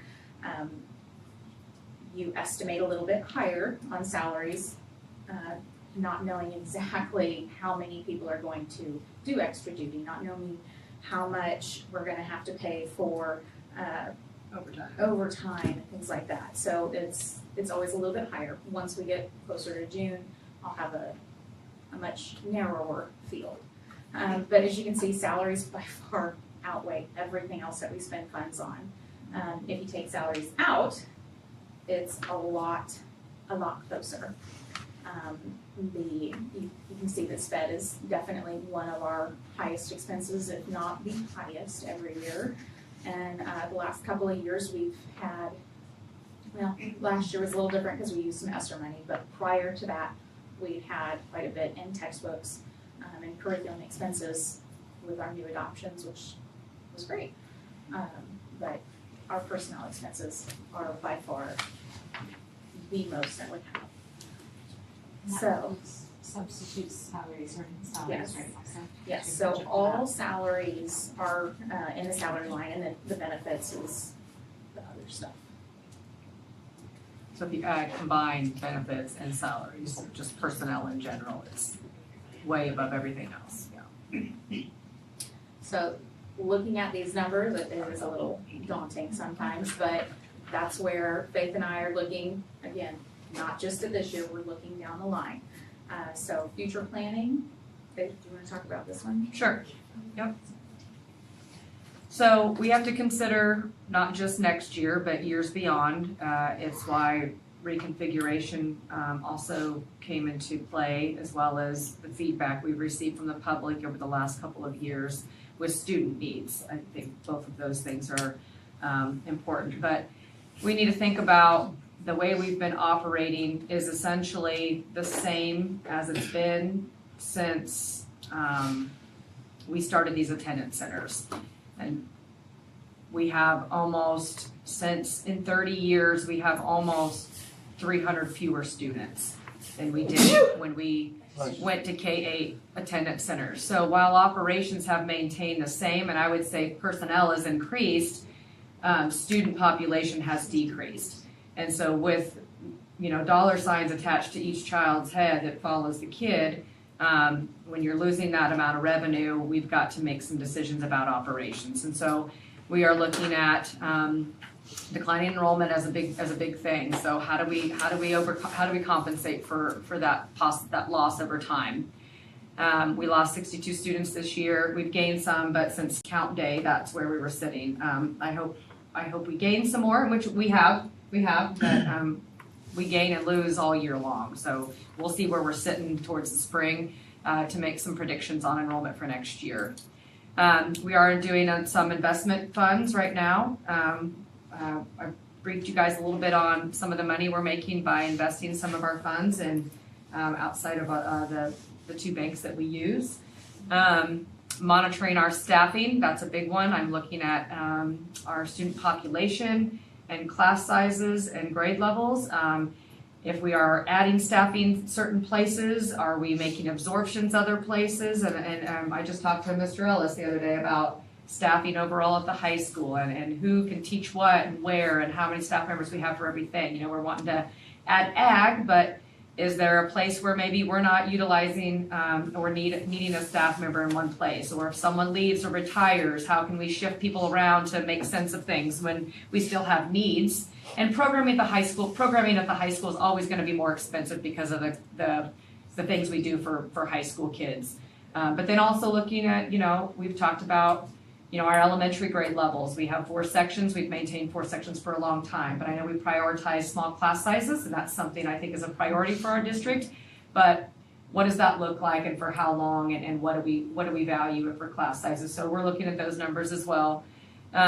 Monitoring expenses of capital outlay. We have a really healthy capital outlay fund right now. We've kind of been saving there for not a rainy day, but for reconfiguration, not knowing what direction we're going to go. What are some things we can pay for out of that fund? But what are some things maybe we may need to move in a different kind of financial endeavor to pay for things, whether that be a bond or lease purchasing or some other things. So how do we protect that fund as well for our future? Monitoring food service and transportation. We keep talking about those, our leases versus purchasing buses, our fleet size. Compiling routes, reconfiguration will affect our routes and maybe be able to condense how many buses we have to actually own or lease. And then our food service contract with OPA and reviewing that over time. SPED programming, right now, 3 Lakes, we actually had a meeting this afternoon at 1 o'clock about doing cooperative programming with intensive care services for students where we're not meeting their needs in our buildings and how that could avoid those extreme costs when we have to send a student to a program like St. Mary's, where those can be upward of $100,000 to $200,000 depending on the student needs. How we can consolidate and be more efficient with our programming co-op wide when we got schools in our co-op that can't meet the need, but how can we do that amongst the 6 of us? Grants, I'm a big proponent of grants. I write lots of grants. I have staff help me write grants. We're always seeking out additional supplemental funds for ourselves. And then those are just kind of some of the things within reconfiguration that will help hopefully create more efficiencies for our district and operations if we really think about the future and not just next year, but 5 years, 10 years, 15 years down the road. Where will Santa Fe Trail be? And we'll be in a better place operationally and facility-wise and for student programming-wise to really sustain where our enrollment may go. I do think that our enrollment, even though we've seen a significant drop, will also kind of level out. But I don't predict right now significant growth. Like where we're talking about we're going to gain 100 new kids. Unless something dramatically with our economy changes here in Osage County to drive in people here, we get more housing, something like that, then we'll pivot. But I know I talked to you a little bit about what's going on in Coffee County with the CHIPS application and how that could affect our regional counties and maybe Osage County. They're predicting that. So that's something I want to monitor as well, and that you guys will need to think about for our future. So that's just a few things to consider. Lots of things there with money, but we're paying attention. We're watching it, and not neglecting that we need to think about our future. So, That's all I've got. Any questions? Okay. Thank you. Thank you. Thanks, Haley. That takes us right to capital outlay. Yep. All right, so we've started talking about our needs for the summer, and I'm trying not to get too ahead of myself with capital outlay projects based on what HTK will be presenting to you here in the near future and decisions we might make about reconfiguration and what direction we're going. Once I know what direction we're going, I may add or delete off this very drafted list I gave you there. But there's just some priorities that we needed to get done over time. Some of this is yearly stuff like painting, carpet, et cetera, but we're pretty good shape with HVAC, roofs, things like that. But we've got a couple of parking lot jobs I would like to do throughout the district. That will be a big ticket item at the south parking lot in the high school and over at Overbrook. Both of those gravel lots I would like to consider and get bids on and see how much that would cost to do that. I think it's needed. It's a mess over there with mud and redoing gravel all the time and potholes and parking blocks that are a mess, and then when we have snow like this. So and then I don't know if you've ever been out to a Santa Fe Trail home football game in that gravel parking lot without lines and any sort of indicators of where we park. It's a hot mess. So for the things that we host here, whether that's wrestling or football or whatever, I think it would be nice to have a nice parking lot out back there because it's needed. When you drive up here and there's an event, the parking's, I don't even know what's going on out there. So I think that would be helpful. Then we've got another big ticket item that we need to look at are those access controls that Andy's talked about over time with our doors. Do you want to say anything on that? Yeah, they were put in 1 year apart, but they're roughly 10 years old. And the way that they were put in kind of leaves a little bit to be desired, I guess. They're working, but it's one of those, if it doesn't, what do we do? Like everybody has a fob, and nobody can get in the building if they don't. So it's in my mind one of those priority services that we need to make sure that we're modernizing. But then the other big factor is, say at the high school, you have a lot of vents going in and out of those doors, and they don't have the ability to lock them down. And so right now we're making a best guess. This event's going to take this long, and we schedule the doors to be unlocked for the public. It goes long, it goes short, and then somebody's got to get in and make the adjustment. And you can't just get in and make the adjustment. You gotta log in, you gotta log into a special browser and activate this extend. It's hard to manage at the same time. So there's a lot of practical reasons for needing to upgrade it, as well as the priority part of it. So. And this is not something we'd probably do district-wide. We'd probably start at a building, get some pricing there, correct? Yeah. And then you can also integrate some of our systems. So our intrusion system and our doors can be integrated, so they're tied together. It's not a separate system as they are now. Or surveillance. Surveillance, cameras, all that could be tied together and aligned, which would be really nice for the safety and security of our buildings.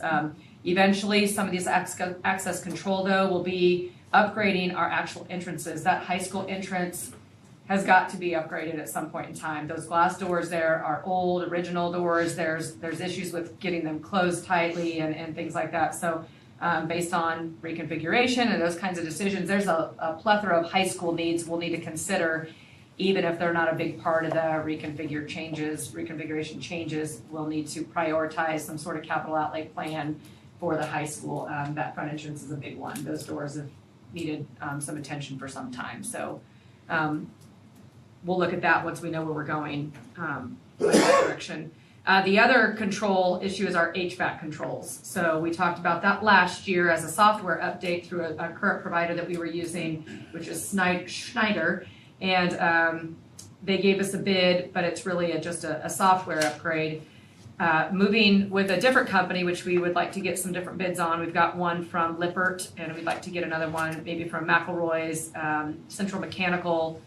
We were waiting on a bid. I don't think we've even received it yet, but just to kind of see where that would be to get our access controls updated for the high school at this point in time. Start there and then move to the other buildings based on what we do with reconfiguration. And that will be the controls for our HVAC system. And so that will be a big ticket item. Elevator at Carbondale, that I'm not sure what that's going to cost, depending on what they recommend. That could be really expensive, or that could be maybe a cheaper fix based on the assessment we get. And then windows will be another one. We need to upgrade windows all over the place. So didn't we just put a whole bunch of windows in the Carbondale? Yeah, we've got some more. We've got a few more to do. So I thought we did a whole yep, lot. and then Overbrook needs a couple. South side. So yeah, we'll have window rotations for a while. Yeah, I think we put in 13 so far at Carbondale. So we need to do some more. So that's what we've got so far. We'll solidify this, get some bids, kind of see where we're at, and look at our funds. But we need to spend some of the money in capital outlay on some of these needs here that are listed. So we'll bring you more. What's the expense for the transportation barn? So I know a while back you guys had been given a proposal about putting a fence out of the transportation barn. I know that we'd still like to look into that. We might do it a little bit differently based on where the fuel tanks are, how many buses we're going to put out there, as well as keeping vans out there. We've had vandalism over time. I think it would just be an extra security layer. I wasn't superintendent at the time you guys had that past discussion. I just know that it got tabled, I believe. And then I don't know if we ever went back to it. I thought it was pretty expensive.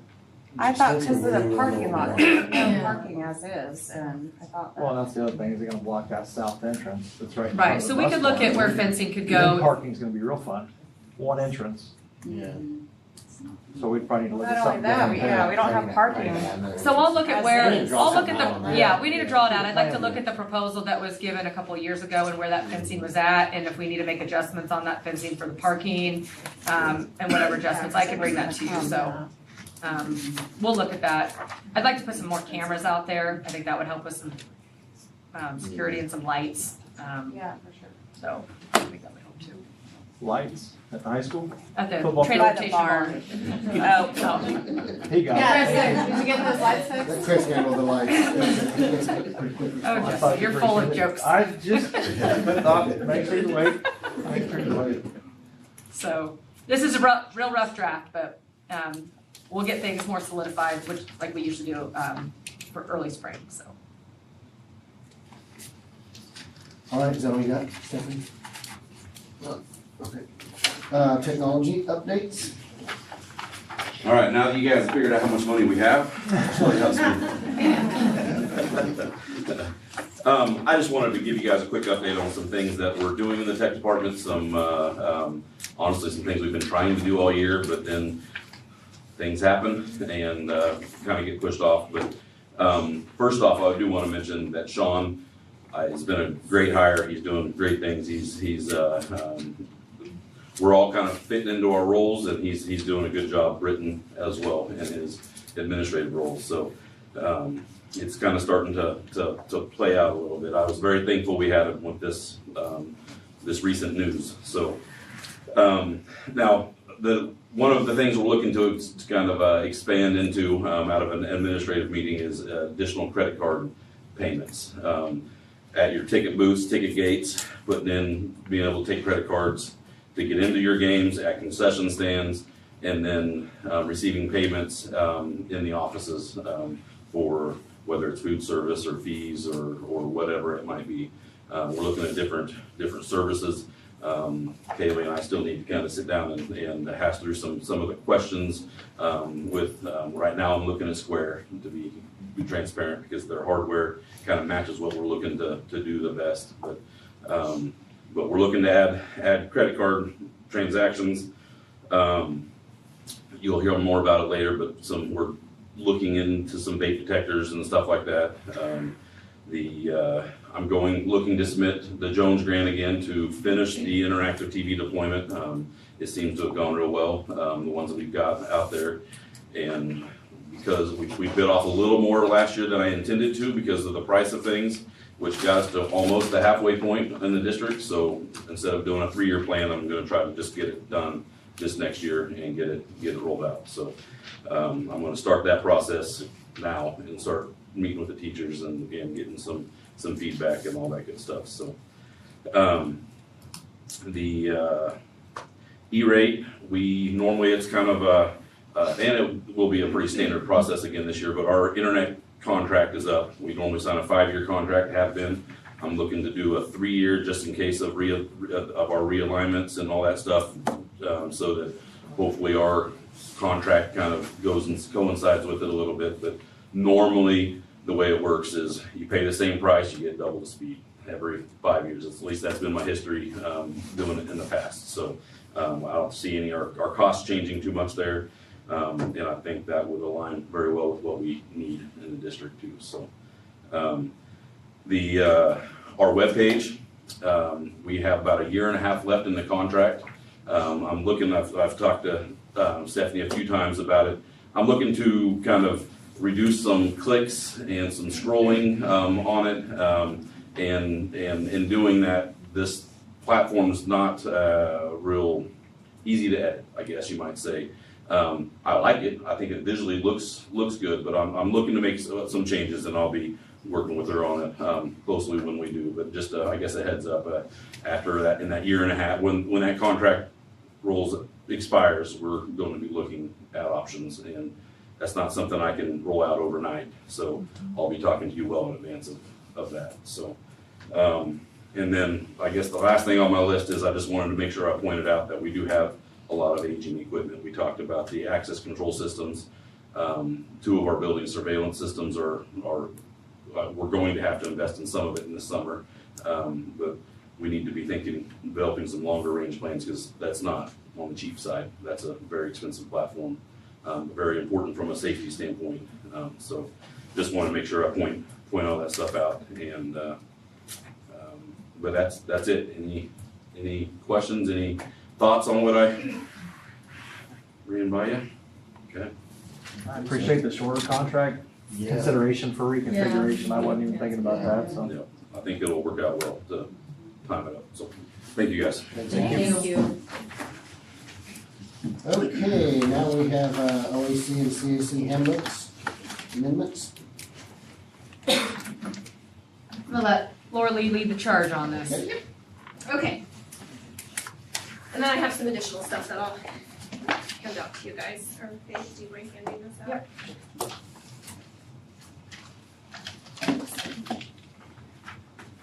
And this one here, hun. Okay. All right, so I am proposing an amendment to my handbook based on teacher requests. And I have got to see this through a variety of lenses. I've got to see it as a parent, I've got to see it as a teacher, and now I've got to see it as an administrator. Our current policy states that it's highly discouraged. However, if a parent would like to make a teacher request, we need it in writing to us by April 15th. They need to recommend 2 teachers and they need to provide an educational reason. I will tell you that educational reasons are very vastly different in what is proposed. So what I have given you, what's being passed out, is 2 separate things. So this first one that you're looking at is what we as educators put into when we're building a class.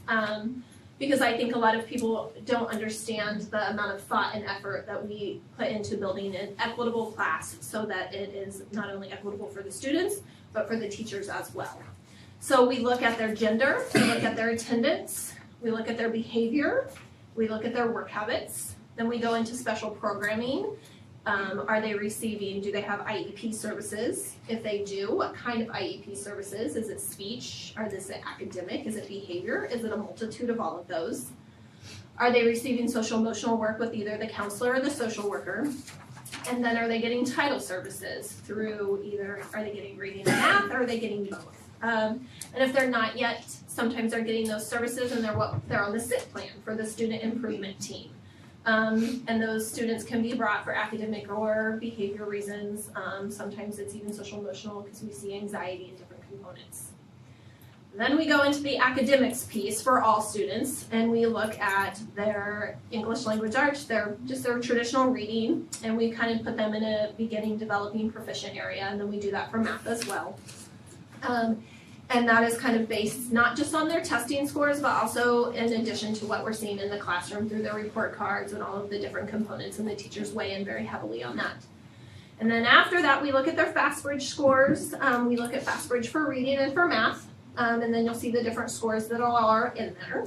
Then teachers also can make comments for what they see of the students' strengths or areas of service that we might also need to factor in that are not within this. And then additional, sometimes, we just come across some kids that should technically probably not be placed together. Sometimes we know they shouldn't be placed together for some outside reasons, families and some different things that families have shared with us.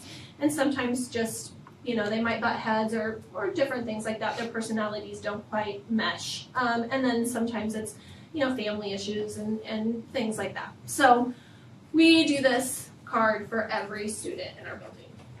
We then look at all of this information, we compile it, we do some sorting, and then we put them onto a spreadsheet, and we do some color coding, and we go through and we try to take all of this information to make a very fair and equitable class.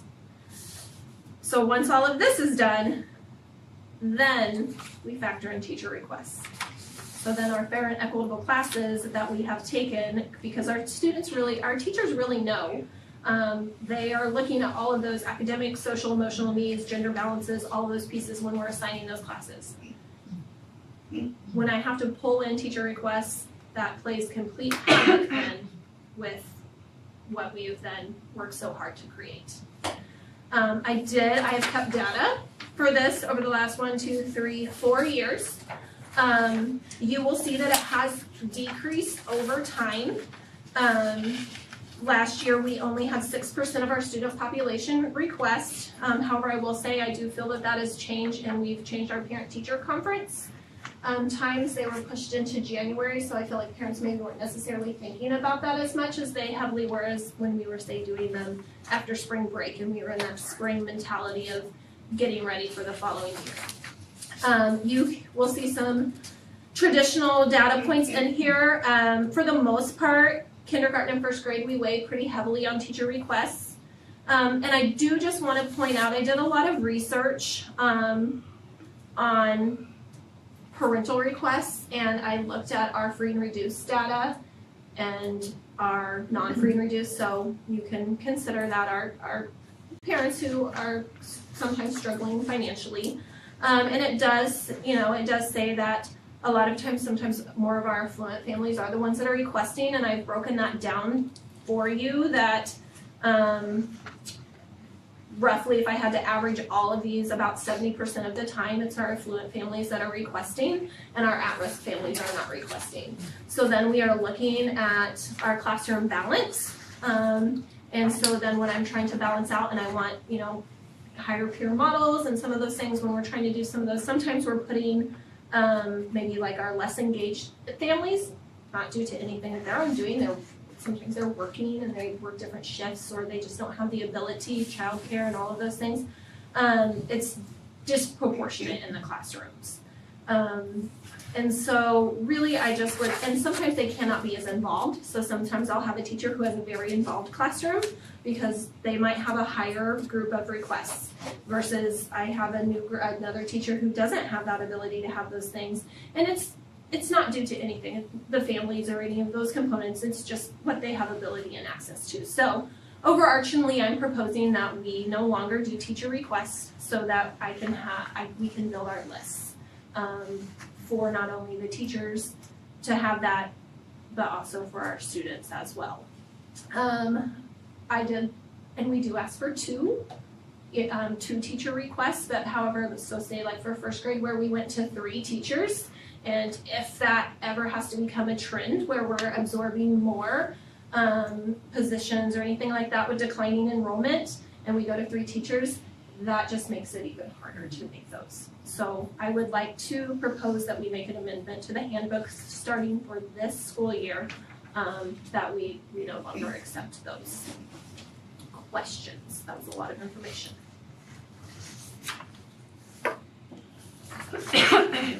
Question? I mean, there would still, I guess the big thing is students should not be placed in class if a parent says, hey, I don't want Stephanie with Kylie because they're gonna fight. That would be considered, it's just not, I want Stephanie to have so-and-so. If you look under the process, under special circumstances, it does say if parents or guardians have specific concerns about their child's learning needs, or different, so something like that, social challenges in a situation like that, they would just need to communicate those in writing with the principal. I think that was probably mine. I mean, I had twins and we didn't want them in the same class, and I'll say good job to our staff because they had different personalities, as you probably remember, and it seemed like they would place them with the teacher that fit their personality. We just had very little troubles with this, so. And we Process they followed yes. worked very well, Yes. for us anyway. And we 100% try to do that. Our teachers, I know, will try to weigh in their personalities, and I will tell you, sometimes that's been a little bit more difficult as we're making our lists because we've had a lot of great changes, and they're like, oh hey, we're gonna think we're going here, but then like when I moved my 2nd grade teachers to 3rd grade and those types of things, but they definitely try to weigh in that piece for them. Some of the across the board, I don't know, like in Carbondale, do they take teacher requests? So I think that I would say mainly affects grades 4 and 5. Right, I mean, I'm just making sure Yeah, that this is so what we're proposing for. Yes, both. so it would go in their handbook as well. Okay. But when you look at our data, primarily you see that it's Yeah. definitely impacting the littles the most. Yeah.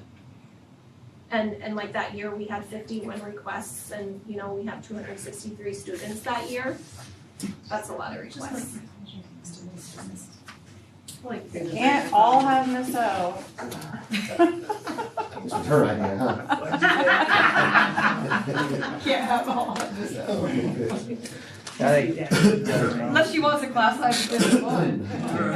I'm for it. You and I have had this conversation before, I think a little bit. I don't like when people request teachers. I mean, I'm like, you even told me, I'm like, trust the process, because I'm like, why do you keep putting Whitley in these classes where these teachers don't know her, I have to explain her all over again. Trust me, and I did trust you, and it's been great, so. Got a motion? Trust the process. Yeah, I move that we amend the handbook for Overbrook and Carbondale. Yes. Overbrook and Carbondale. Okay, so we do have a motion. Right. Second. Any other comments, questions?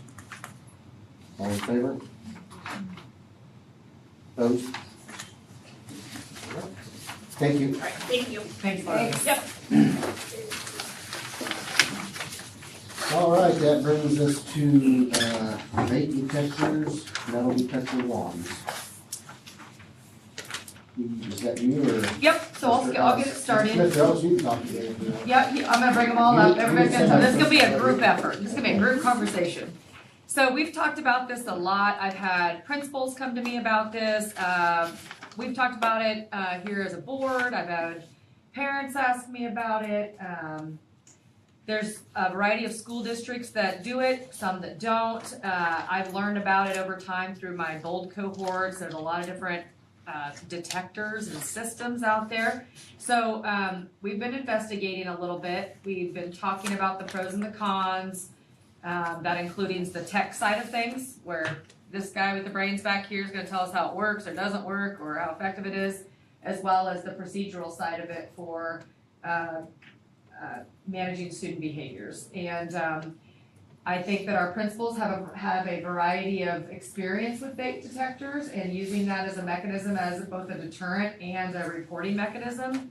But I wanted to add to the conversation as well the metal detector wands that do detect the metal in vapes, which I've heard some are going to take that out and moving to plastic or some other kind of material. So we'll see how long we can keep up with technology with this type of stuff. But I wanted to open it up for just discussion with the building principals, with Mr. Lohmeyer, and I thought it'd be a great discussion item. If we needed to take any action tonight for further investigation, I know that we are looking to pilot it with a Verkada. So they will give us one, and we've installed it, and how are we going to use it, and what is that going to look like to turn those things on? So let's talk.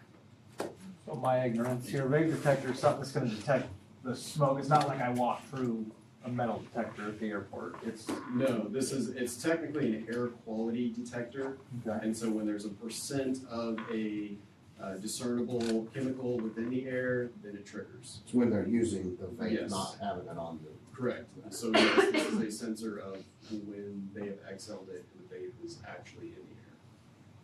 Which we've had a pretty significant issue, right?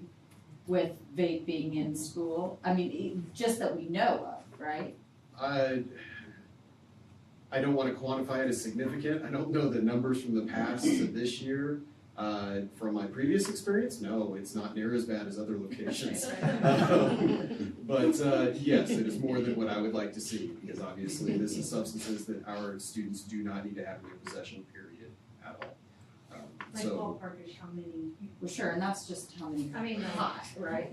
I mean, I I think, just have no idea, that's all. gosh, we've probably had a dozen so far this year that have been caught in possession, if not a few more. Maybe. Are those repeat offenders or different? A couple of them are repeat offenders from previous years, but the vast majority of them are individual standalone offenses. So like what kind of, Middle like school? where would you put these detectors? Like bathrooms, locker rooms? Bathrooms and if you locker put it in a rooms are hallway, the is it biggest gonna- idea. The hallway, I'm not too worried about because students will report for visually seeing it, and then we have cameras available. So that is typically in spaces that are very public.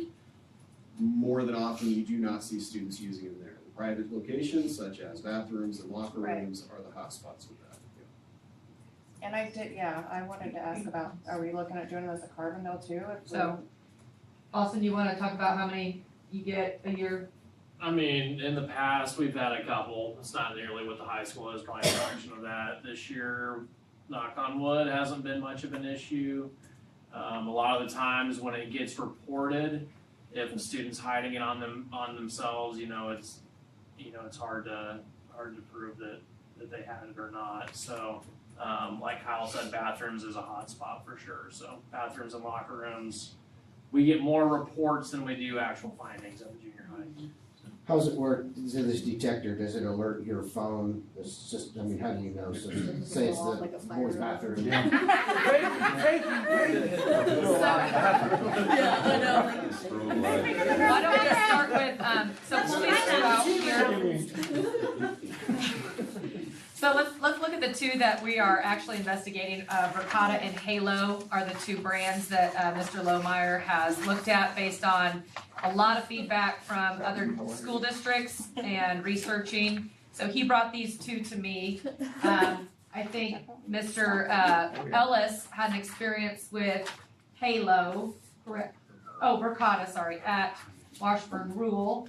And so they, you wanna tell them kind of an overview of what comes in Yeah. if, one is alerted. Yeah, so I installed this literally yesterday, just kind of, it's ready to be rolled, it's ready to be used if you guys choose to. If not, I'll pack it up and send it off. That was a Verkada. But I installed Verkada, a 30-day demo of them. And so when an alert happens, you can be notified in any number of different ways, but including text message or emails. But when you do, it's a link straight to a 2-minute video before the vape happened and a 2-minute video after, of a video of the bathroom doors. So you know who's gone in and you know who's gone out.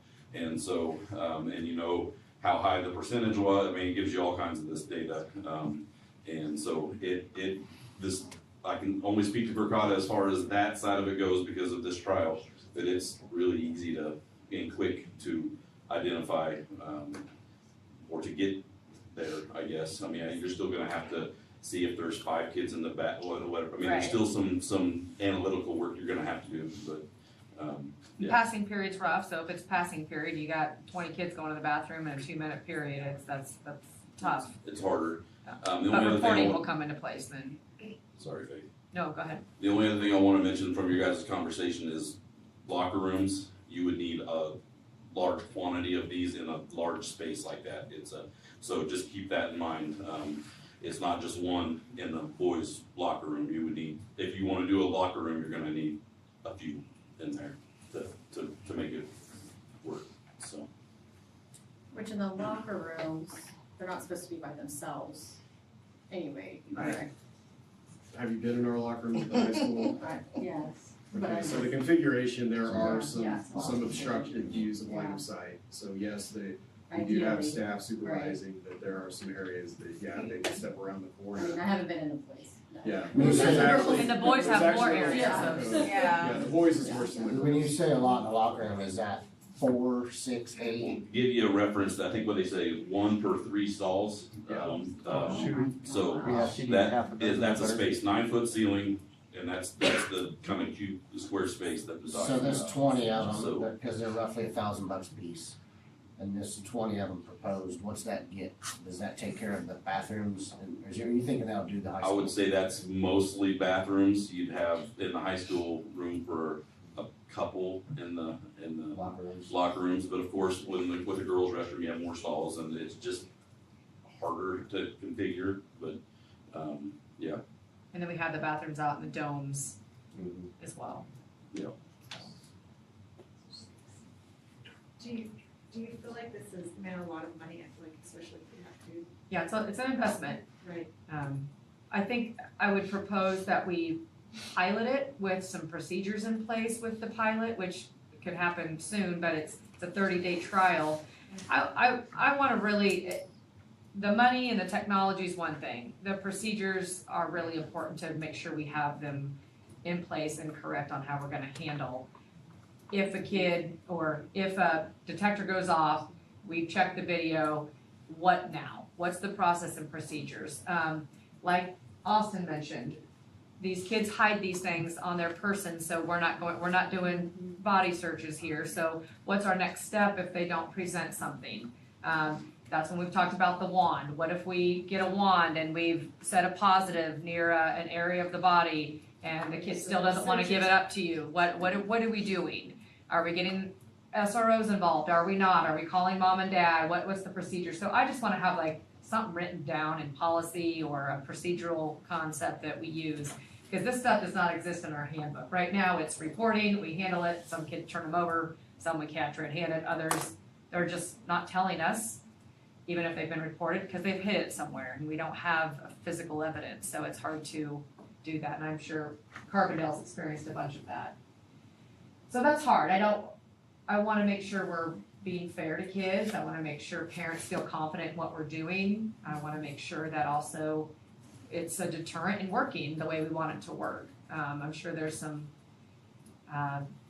nightmares and headaches that will come with this as well. This isn't going to be easy. This is going to be that thing's gonna probably go off a lot, more than we know. So is that gonna take up all of our principal's time as well? So I think there's pros and cons to all of it. What do you think, Kyle? Just like you said, there's pros and cons to it. It depends on where we want our focus to be. I will say I definitively know that having vape detectors in the restrooms will capitalize a lot of both Chris and I's time. We will be investigating a lot, and when you have passing periods with multiple students, obviously the camera's not going to tell us, oh, that's the one who did it, so we're going to be bringing several students in, and then what does that look like? Are they going to be open and honest with us, where a lot of students are, like, yeah, I had it, I used it, here it is, or the ones that don't, and they have it stashed on themselves, and they're just daring you to try and find where they've stashed it. In the past, I've utilized wands and SRO officers. They'll come in and they'll wand the individual, it triggers.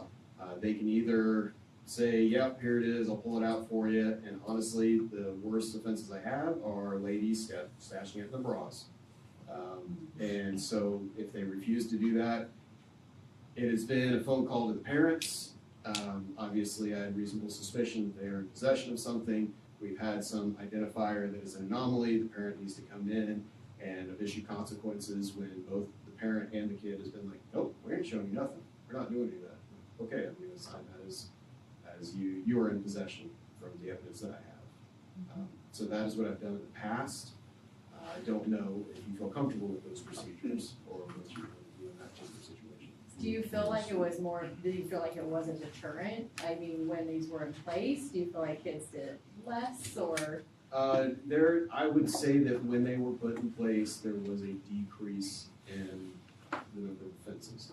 It spiked. Don't get me wrong, it spiked for a while, but then it did become a bit of a deterrent. But they'll find different avenues. Yes. I mean, like for instance, the hoodies where essentially the drawstrings are turned into a straw that you can connect your vape to. They have highlighters. They have vapes that are shaped like highlighters. And it even says highlighter on the side. They pop the lid and that's it, and the charger's on the bottom. I mean, they design these things and target kids. Didn't you read something too about a vape-free device? Yes, they're trying to now make it so the percent of vape that you would exhale is so low that most detectors can't sense it. So we'll catch up with technology, will eventually probably. What's the false positive on the detector? Do we have like a margin of error there or? So when I asked that question directly to Ricotta, they're like, well, if they do X, Y, and Z, which I don't want, in case any kids are watching, I don't want to, if you do X, Y, and Z, yeah, there's gonna be some false positives. But they said if you get an alert here, you have to assume that it's pretty high price. That it is a vape. I mean, and so she passed it off as it's a rare anomaly, but take that for what it's worth. That was a salesman telling me that. So, or when you're calling kids in a passing period and it goes off and you've got 20 kids that have gone in the restroom, and so you start calling them in, you can't call them all in down at once, right? So word gets around pretty quick. Right? So that vape just gets passed, but may not ever find it. So is the wand reflected in here and the hardware or anything? Is it? Wands aren't that expensive. Is that a necessary step in the process? For the way that they stash it, like, so I say an individual goes into the restroom, nobody else is in there, we got him on camera, the detector went off, bring him in and be like, hey, it went off, you're the only one in there at that time frame. I need you to hand over what you have in your possession. And they blatantly refuse, the wand is gonna be something because you know they have it in their possession. Yeah. I will say that I do check their bags, I have them turn out their pockets, take off their shoes, show me the tops of their socks. That's the extent of what I do in terms of a search. We never do it alone. No. In some cases, I've had the SRO come in so his body can't grow.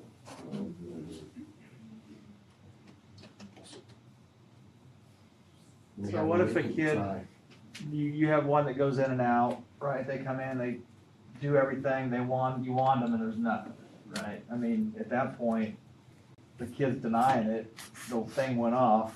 Yep. I mean, Yep, and it's, Try another day. yeah, exactly. so maybe unless we, I guess that's what I was getting, unless they have possession and we can confirm, or the wand's hitting something that, hey, this is an anomaly here. Okay, that was my question. And then it's how quick can we get to that video, or how quick can we get to, Well, yeah, hide it. Or tie to other things. the investigation Yeah. portion of it. Yeah. It may not be something that we get the notification and we're in a meeting or we're doing whatever. It may be an hour. Or longer. Yeah, or longer. Next day.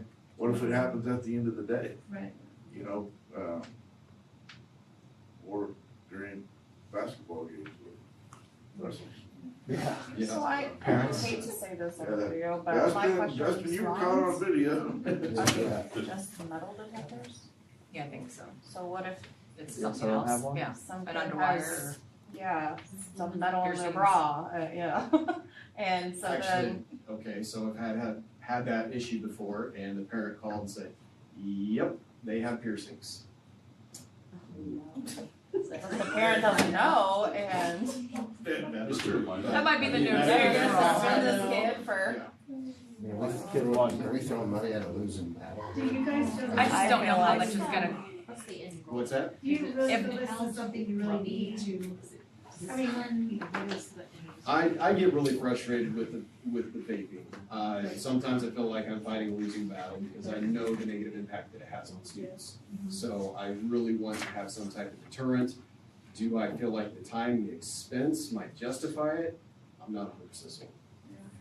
So what about proactive measures? I'm not saying like a guest speaker, but I mean, if we threw But a guest this speaker, number I mean, that at might really- people who are influential that could come in, or things that could, hey, this is why you shouldn't make, and not just vaping, but just other decisions, and I don't know, like You the, might be able to impact a few. Now, I have also confiscated vapes off of students, and the parents come in and talk to me, and they're like, yep, that's mine, can I have it back? So, Yeah. the influence at home. but like the social media one we had, like somebody came to high school and did that, like if they were adding things to it, I feel like that might be maybe a different avenue we could pursue to say, hey, here's some things you could do that, or not do, excuse me, to make Remember- better decisions. back in the day, like the smoking, remember the guy that would come with the thing in his, that thing in his. I mean, really, I never wanted to smoke because of that guy. I mean, was there like a vape person?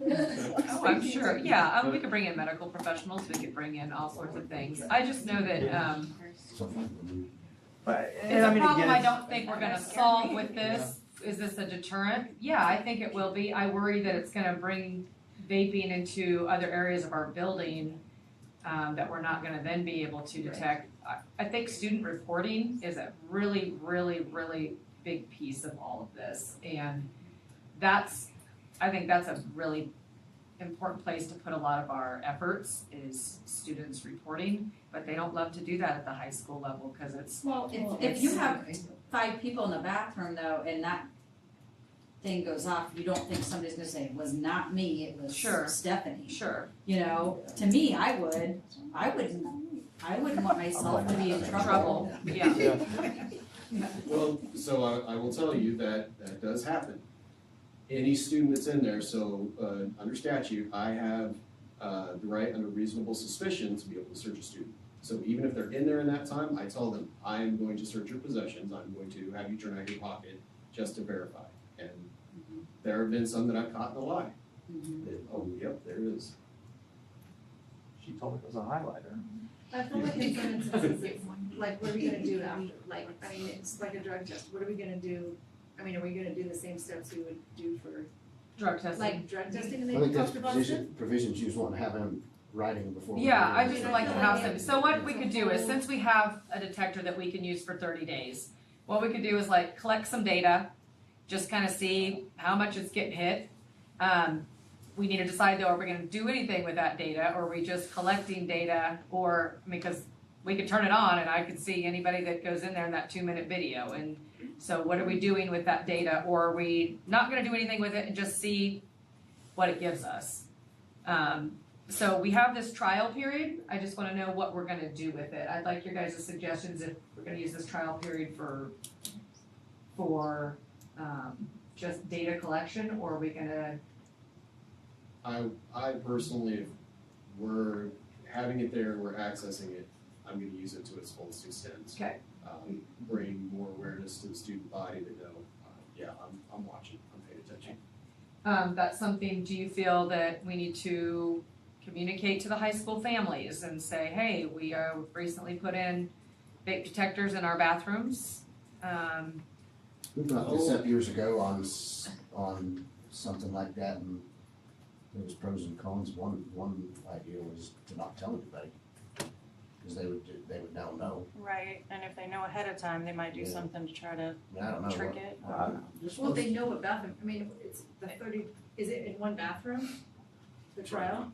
Right now. I mean, so they're gonna go to The a boys and bathroom, girls. they know where it is. They don't know which bathroom They it's don't know, in, we're Jamie. not telling them that. They're gonna know, They might see something on the ceiling. they're gonna know. That's why Miss was We're gonna move it around from bathroom to bathroom, and they're never gonna I just know. remember our big brother, you're not gonna get around. It's already starting the deterrent, right? Is it any, like, Yeah. so say we do put it in one I don't bathroom, think it can, would we be able to move it like the next day?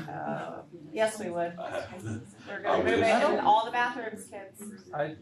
If we pre-wired all the bathrooms, yes, we could. If we have a trial, I say use it, and if he's gonna use it to full extent, do it.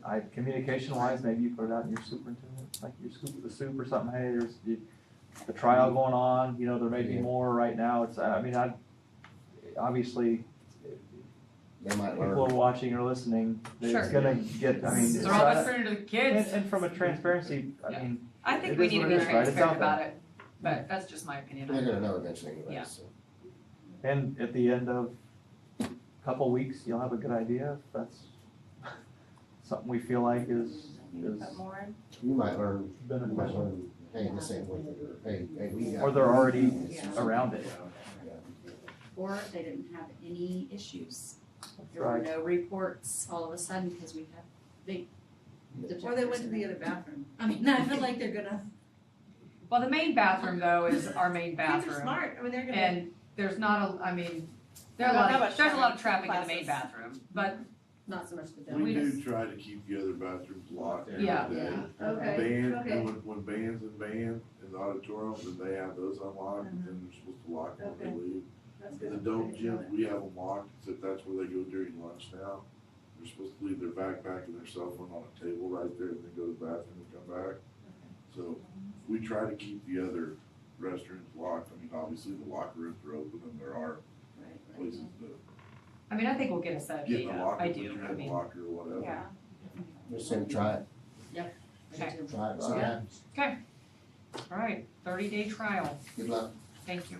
Report back next month. It's a short month too, right? We're in week It's a 3, short and we're gonna come back in week 2. If this is something that you guys eventually want to do, this will be a capital outlay project for the summer. Okay, Or next month if it's really good and there's a lot of Right, people. right. everybody goes in. All right. Okay, now we are on personnel superintendent evaluation, so 5 minutes, we still on 5 minutes? I have a couple more. Or a couple more? Yeah, we'll go 7. Do 7, 8 minutes, okay. All right, Mr. President, I move we go into executive session to discuss personnel pursuant to non-elected personnel exception under coma, and the open meeting will resume in the boardroom at 9:02 without faithfully present. Okay, we have a motion, I'll second it. second. All in favor? Everybody, we'll see you later. Go home rest. Yeah.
It's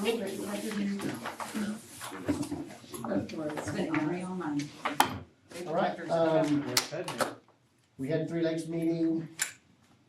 They are requesting a fifth assessment, talking about it. Our portion would be about 47,000, correct? Yep. That's the cover, just that's To cover some of the loss of the under budgeting of paraprofessional insurance benefits. And then a cash issue with payroll that took place at the beginning of the year. Yep. But And she's gonna ask you for our next payment early. yes, which we're fine paying early, we can do that. That's not as big of an issue, but it does make it does make her revenue look a little heavy as we're paying early, as that money's coming through. So just keep that in mind when it shows her cash on that sheet. I've been asking. It's just the timing's off a little bit, but. Is there any way we can get an outline of the discrepancies of why we need a fifth assessment? I can ask her for that, yeah. I think it would be nice to look at. Yeah. Have all of No, for our sure. staffing needs been filled or met? They are Yeah, now. they're full. They are now. We're Yep. full. They, a couple months ago, they wasn't, but they are now. Yeah, so that's also. I was gonna say, at least, if they're getting a fifth assessment, at least our staffing is. We're full, yeah, we're full for the Yeah, first that's time right. in, I think, 2 years. Years.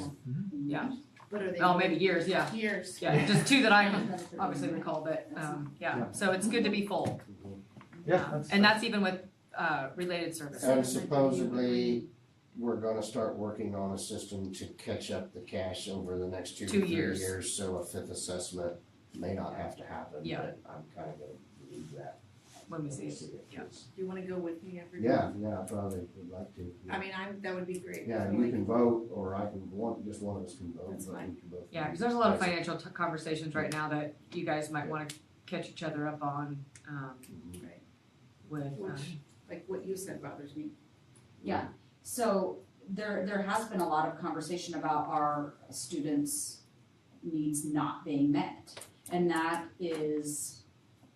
a huge concern for me. So what are we telling those parents to do? Or Um, where are we directing them to? so part of it is schedule. scheduling in minutes on services. Okay.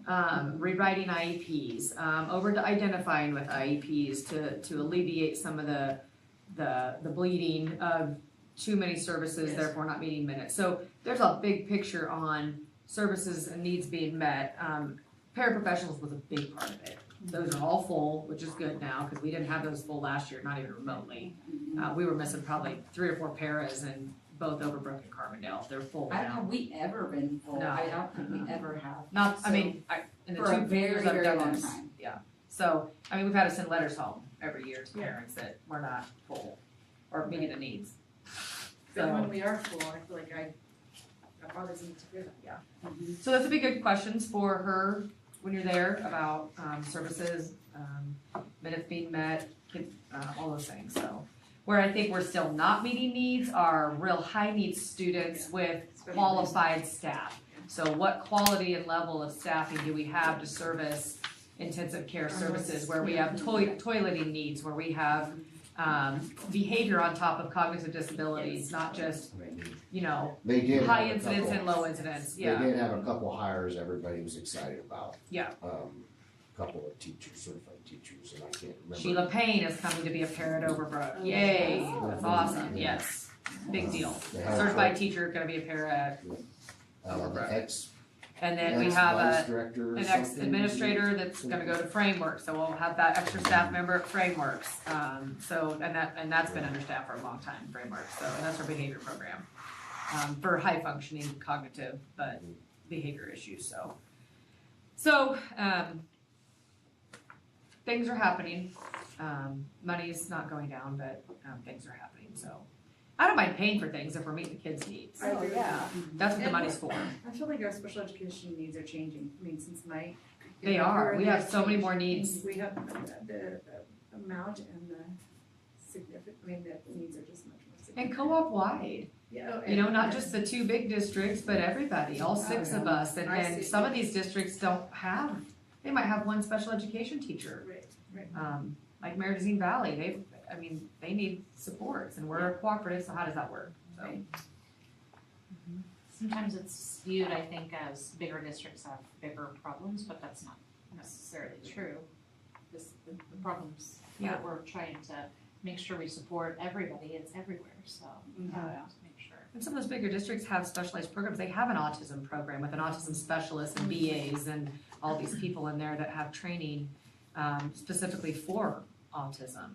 Or you have people that work directly with, kids that are sitting in, low cognitive. I'm talking about IQs under 70 and 60 range. So, that you have people that know what to do there versus just sticking anybody with them. Just because I went and got a special education degree doesn't mean I've got a specialty in working with all kids on that huge spectrum of where IEPs take place. That's from a reading disability to a, yeah. And we had, and that's why we told Caroline to look at big picture, look at all our staffing. Where are your experts lying in the districts? And then how could we create programming and with those people and then use those others for resource rooms? So I'm curious too, and I know this is a conversation Jamie and I have had before, just because a couple of mutual friends of ours are dyslexic. Their kids are dyslexic. One of them isn't going to our school for that reason. Is that something like Three Lakes would take care of it? Is that something that we need to look more into, like ourselves? Is that so? Just because you have dyslexia doesn't necessarily mean you're going to have an IEP, but it could. You could go through the SIT process and go through GEI and interventions, or if they meet the criteria, there's criteria for an IEP, they could qualify for that. So it just depends on every child is different. I would recommend medically getting a diagnosis for it, but we can screen for it. But I suppose psychologists should also be able to diagnose, should be able to diagnose. Yeah, they can. But I think there's a medical piece too that helps support that. So it's, there's, as a parent, you can make different choices on these things. So, but we do screen for dyslexia. Yeah. So. Is everyone screened for dyslexia or only if there's a concern? No, they'll see it. They'll eventually see it. If they screen, then they'll screen again and they'll screen again and pinpoint it. So that's when the diagnosis would come in. So with who the team. screens though are? Well, we'll start with an assessment, right, that everybody takes, like FastBridge, right? Okay. And then if you don't do well on that, then they'll do progress monitoring and then they'll use a diagnostic and then they'll refer and bring in a team, whether that's the SIT team or whether that's the special education team based on a referral, and then a parent's approval to move forward with that or not approve that evaluation. So depending on what route you go. The subtests that are built into FastBridge are an early indicator to start looking and asking more questions to diagnose. So it's built into the screeners, intentionally looking for specific things. My question would be then, like, how well-trained are our teachers? Yeah, that's kind of what I'm getting at too, because I know, like, and I'm not gonna say names obviously, but I know a mother, like, literally gave us the curriculum for it. That was not necessary. That should be something we would buy, not her. I know she had it, so that's why she. Well, there's best practices. I know it's something that you don't see as often as maybe autism or, like other behavioral issues or, but it's definitely something like So right now, there's a dyslexia blueprint that requires all schools to get teachers certified in the science of reading, which then creates instructional practices that help with all students, including students with dyslexia. So there's traditional practices of teaching reading, and then there's new practices that should cover all of these things. There are best practices that support all kids, whether they have issues with dyslexia or not. Appropriate for all, essential for some. Yeah. Would this be like, so classroom teachers should know? And they're all going What through. about like Title I? We have. Yeah, both schools are Title. Okay. So like Title I teacher, that would be like extra help or? So we have Tier 2 and we have Tier 3. Okay. Right now we're doing in-class Tier 2. And at Overbrook, they're doing pull-out models, so they do Tier 2 and Tier 3 outside of the classroom. So Carbondale does push-in, these guys do pull-out. So the models are a little bit different, but similar. But we have interventionists, both buildings that serve Tier 3, and not all those students have an IEP. So Right. that's intervention, so that's like MTSS, Well, response to intervention, so you can do lots of models, but curriculum wise though, we have lots of best practice curriculum. We've got Sunday, we've got, what is the tier 2? But I also feel like the state is recommending and there are things that are approved and not approved. Yes, and everything we have is on the approved list. Right. So we have all the curriculum, so they don't need to give So us like they have, curriculum, we have they all have that. changed, and I know there is one Yeah. that I know exactly what you're talking about, that we did not have, Yeah. What is that? the curriculum. I mean, and the thing is, there's not always one curriculum, I mean. Sure. my Well, son's in yeah. school. Using But the I data feel like really if well we is have what- teachers. 95%, sorry, I had to think about what it was, 95% That, in Sunday. that have students with like a dyslexia diagnosis, and they don't feel like they have the appropriate curriculum, I hope they're communicating that to the principals. You know, especially if they're on an IEP, that we can get what they need or the training they need, et cetera. Absolutely. So everybody's going through letters training right now. Yes, oh, good, I'm glad. Every single teacher is going through letters training that is required to go through letters training right now. Good. And that was kind of my, I guess, my long way around of my question, like who is, yes, going through training. So I didn't know if that was a 3 Lakes. I don't know if that was, so it's. I've got that's- 40 so teachers it's right all now the doing teachers. letters training that are Gotta required, and notice that's that. including SPED, I love that. including interventionists, including ELA, all grade level Yes. teachers. For the literacy skills. Yep, and so then they'll have to take a test at the end of the 2 years. We're paying them a stipend through the Patterson Grant Foundation. And they are using 7 PD days a year for 2 years to do that. So it varies, they're halfway through their first year, Right. so.